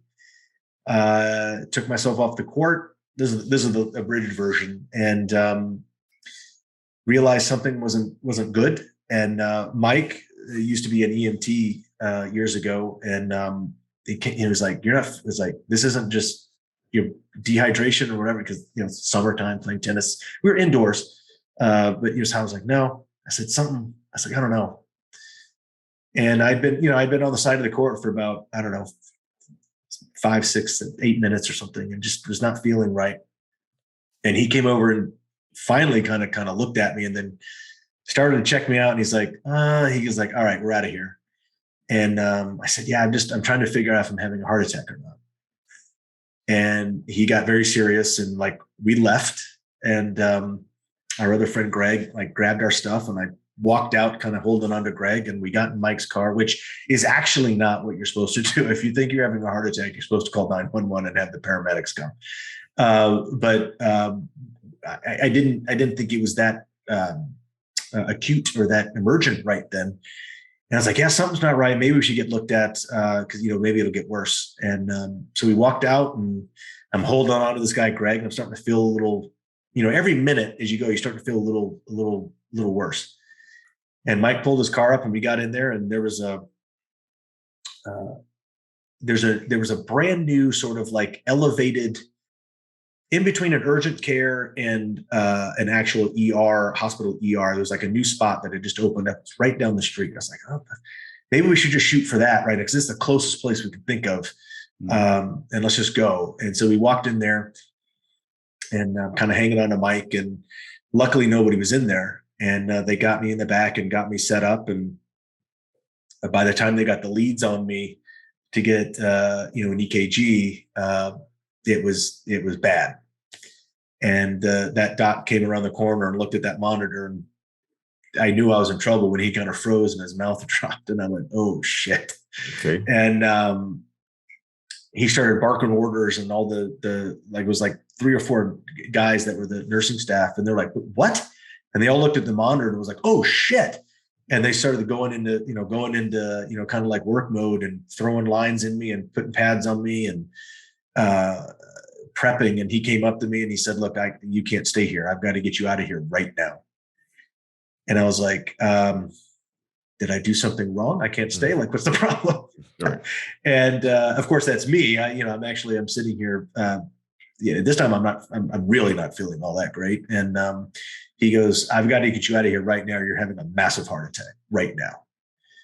And he goes, I don't have time to mess around. The ambulance will be out that door in a minute, and you're on it.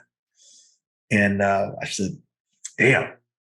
And I'm wide awake. I'm listening. I'm feeling a little weird. I am trying to stay very calm and very focused. And this team at this place is just going into, high gear. And, a minute later, there's an ambulance like right next to the door, and like they wheel me in there and throw me in it, and they take off and just burn it about 2 miles down the road to the actual big hospital with a big trauma center. And they knew I was coming because they called ahead. And, it's, back in the day, like, if you watch hospital shows where they've got a hot MI coming in, you got a hot MI. And if anybody watched ER, now they call it a STEMI. It's like it's a STEMI protocol. It's a ST elevated myocardial infarction. And what that is that's just bad news.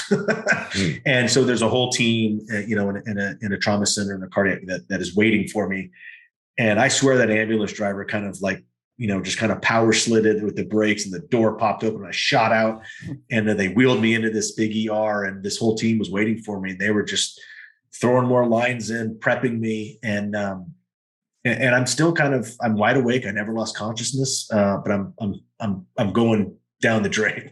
Mm-hmm. And luckily, if I hadn't gone to the first place and started that round of treatment, I would be in really bad shape. And so it kind of gave me a little bit of kind of boost, which, in hindsight, we should have just gone to the big ER first, but you're not quite sure if you actually would have gotten that acute care in that minute that we did at the other place. So it all, 5 or 6 things worked out in my favor. Had to line up just right for me to walk out of that place 3 days later. And they did. And boy, this team they were ready, and the cath lab team was off to the side waiting. And, the next thing I knew, it's like, it's that kind of cliche hospital thing that, all you just see is the lights on the ceiling whizzing by as you're going down the hallway on a gurney.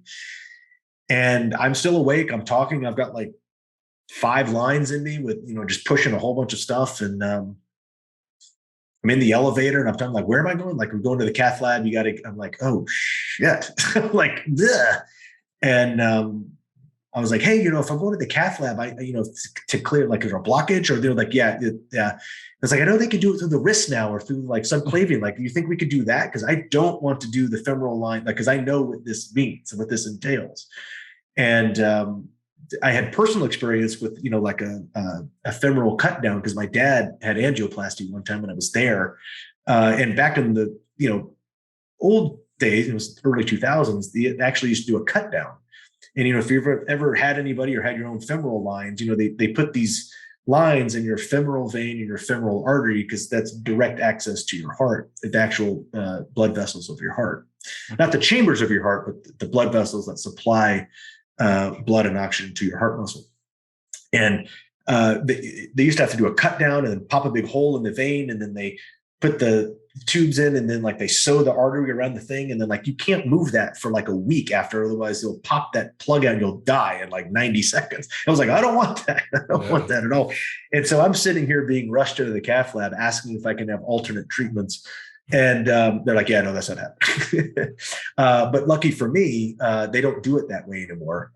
They actually kind of just do these plastic introducer shunts that are about 2 or 3 inches long, and they go in your pelvis and go right in your femur, and they go up into your hip and into your abdomen, and then they have access to your arteries and your femoral vein. And I got in that room, and within 3 minutes, a guy is shaving my groin and numbs me, and they stick the shunts in there, and 2 minutes after that, the cardiac surgeon's in there working inside my heart, and there's cameras on, and I'm awake.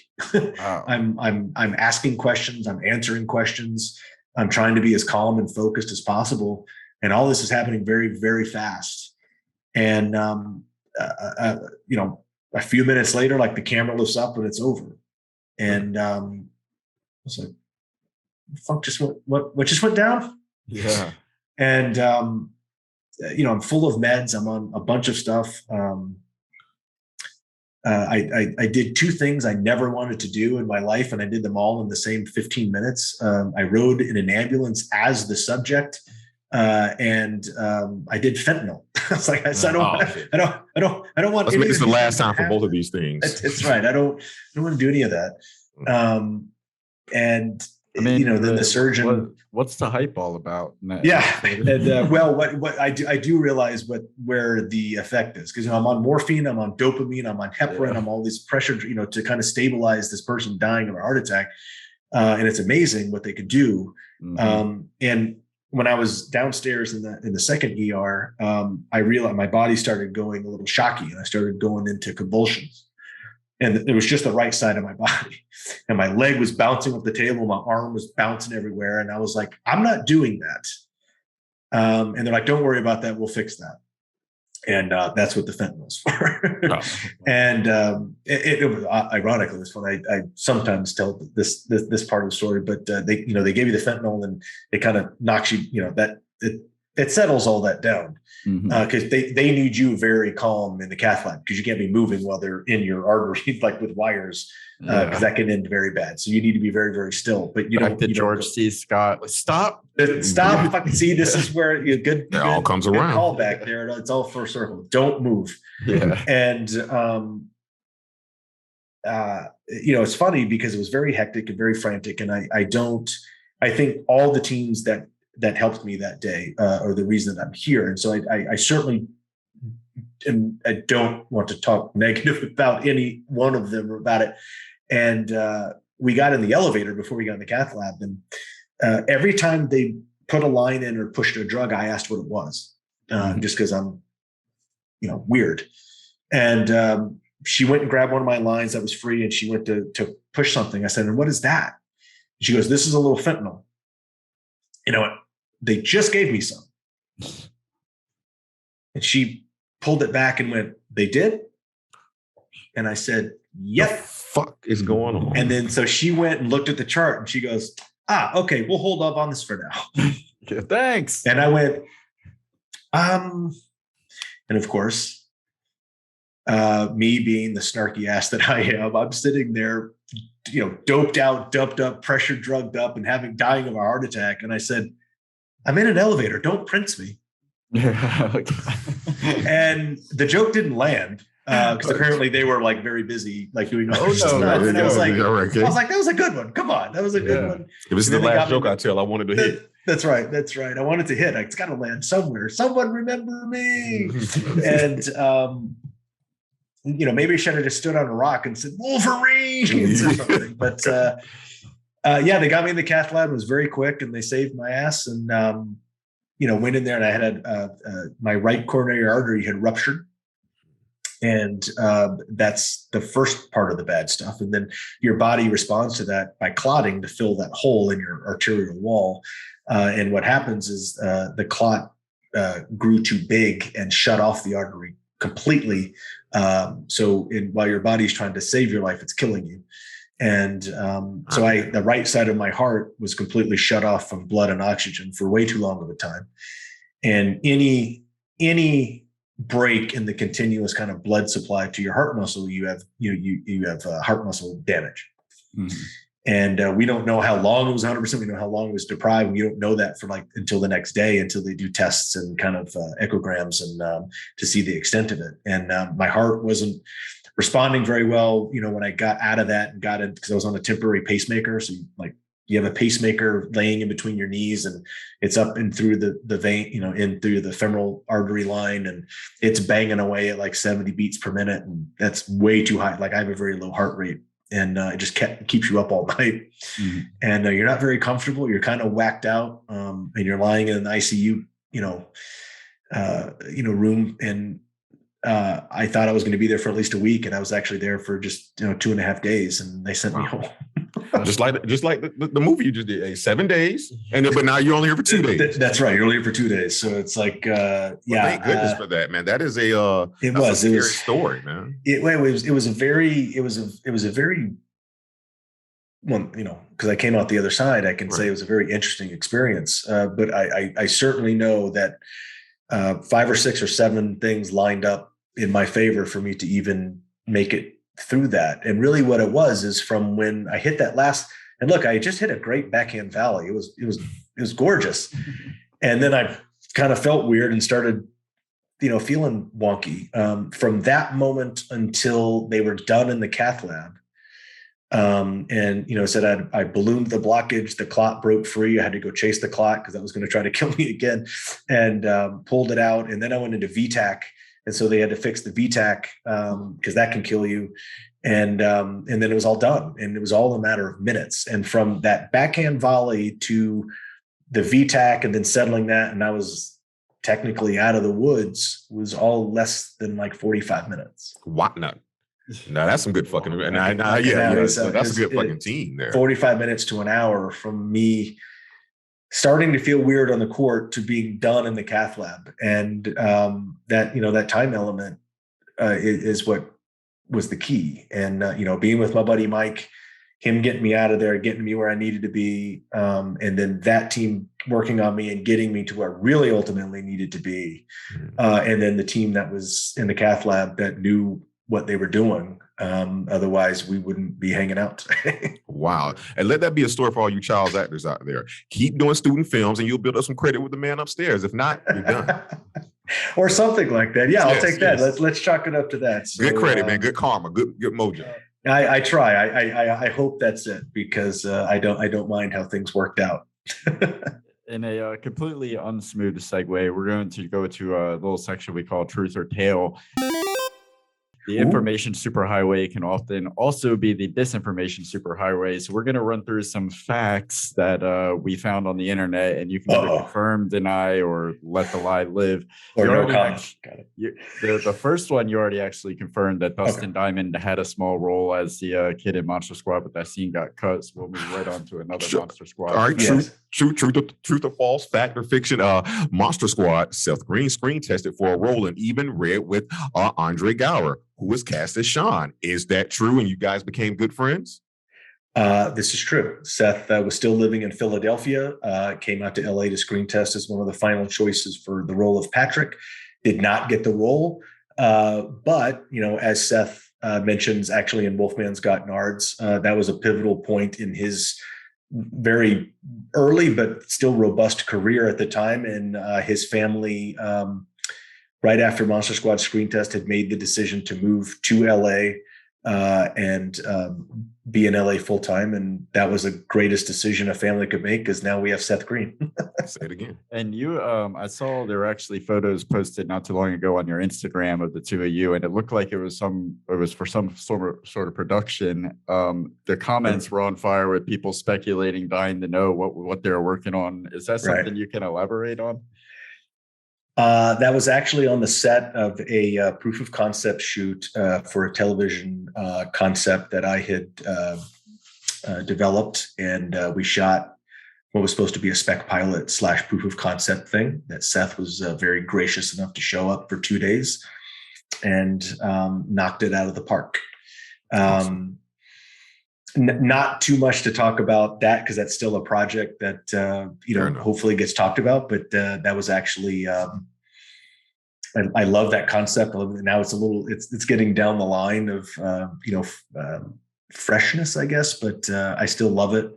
And it's a concept that's still a pitched thing. I actually it was such a complex project. Had to do with former child stars in this whole other type of kind of context. Mm-hmm. And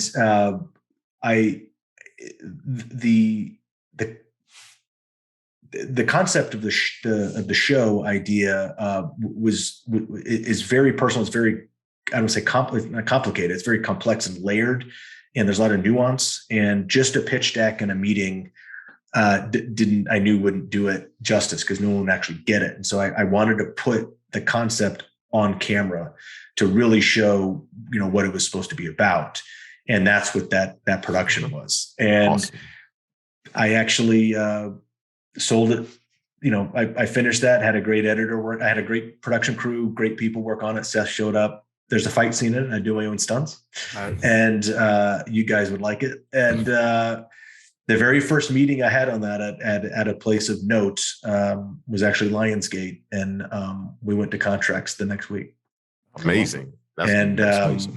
That took 6 or 7 months and didn't happen because the outlet that they were going to put it on disintegrated.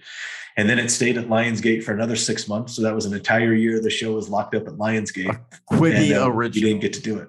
Yeah. And then that next year we got, I got busy doing short ends and then pitched the doc. So I went into production on the doc. So that concept with the photo of Seth, and I think I put it for his birthday or something maybe. Mm-hmm. And that's still a thing. It's still mine. I have it back. It's, locked up at Lionsgate. So hopefully maybe I can go back in the room. Thanks, COVID. Yeah, okay.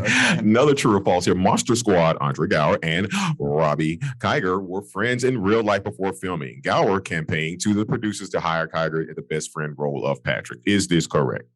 Yeah, absolutely. Yeah. Robbie and I grew up together and knew each other forever. And he's the only one that I knew, that was getting down to the end. And I was like, yeah, Robbie's cool. I've known him forever. See, don't cast me in the film when you make it. We're going to have a fucking problem. I'll tell you that now. All right. Now I have a machine gun. For this section of questions, we just ask for rapid fire, one-word answers. Absolutely no explanation or context required. Favorite color? Navy blue. Sloths or owls? Owls. Favorite superhero? Captain America. Favorite song from the 80s?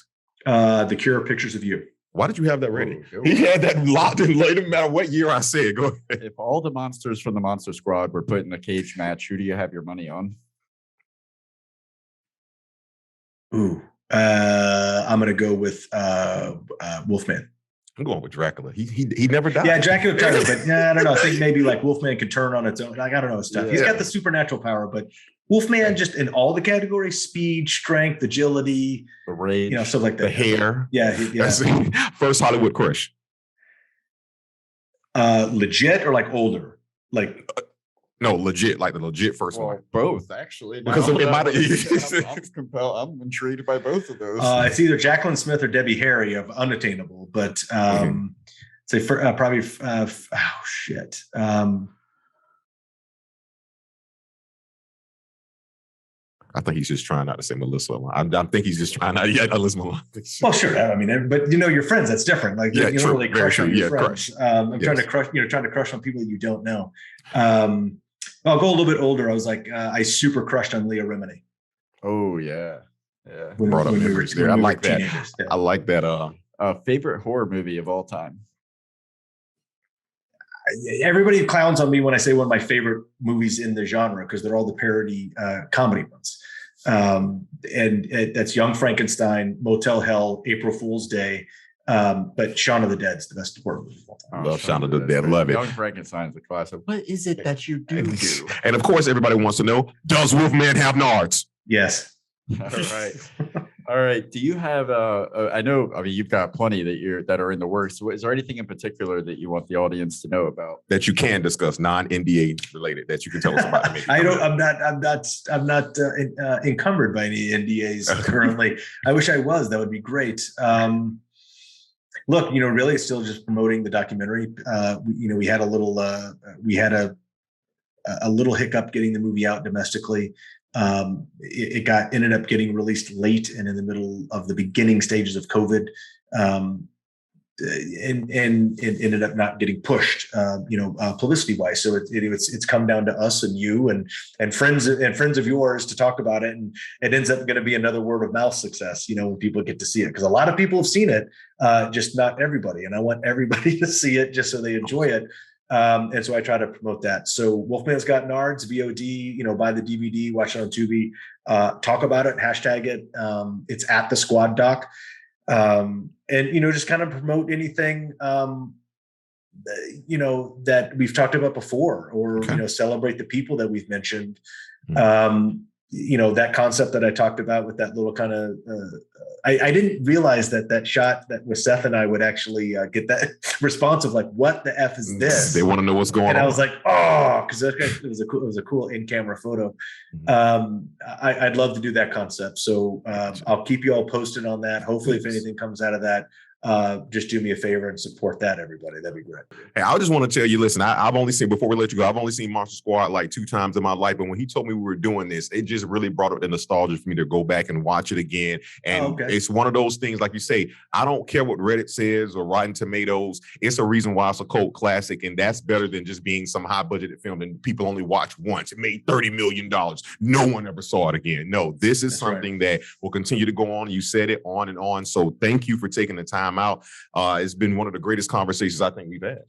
Yeah, this has been fantastic. Thank you. I'll take that. Yeah, we'll just have to do it again. This was fun. We're doing it again. We're doing it. We're doing it again. Awesome. Thank you so much. Thank you so much, sir. It's been such a pleasure. Appreciate it. Thanks for having me. Thank you. Have a good night.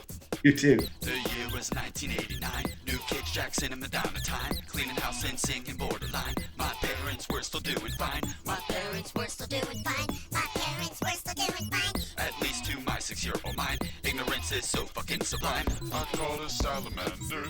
I call a salamander.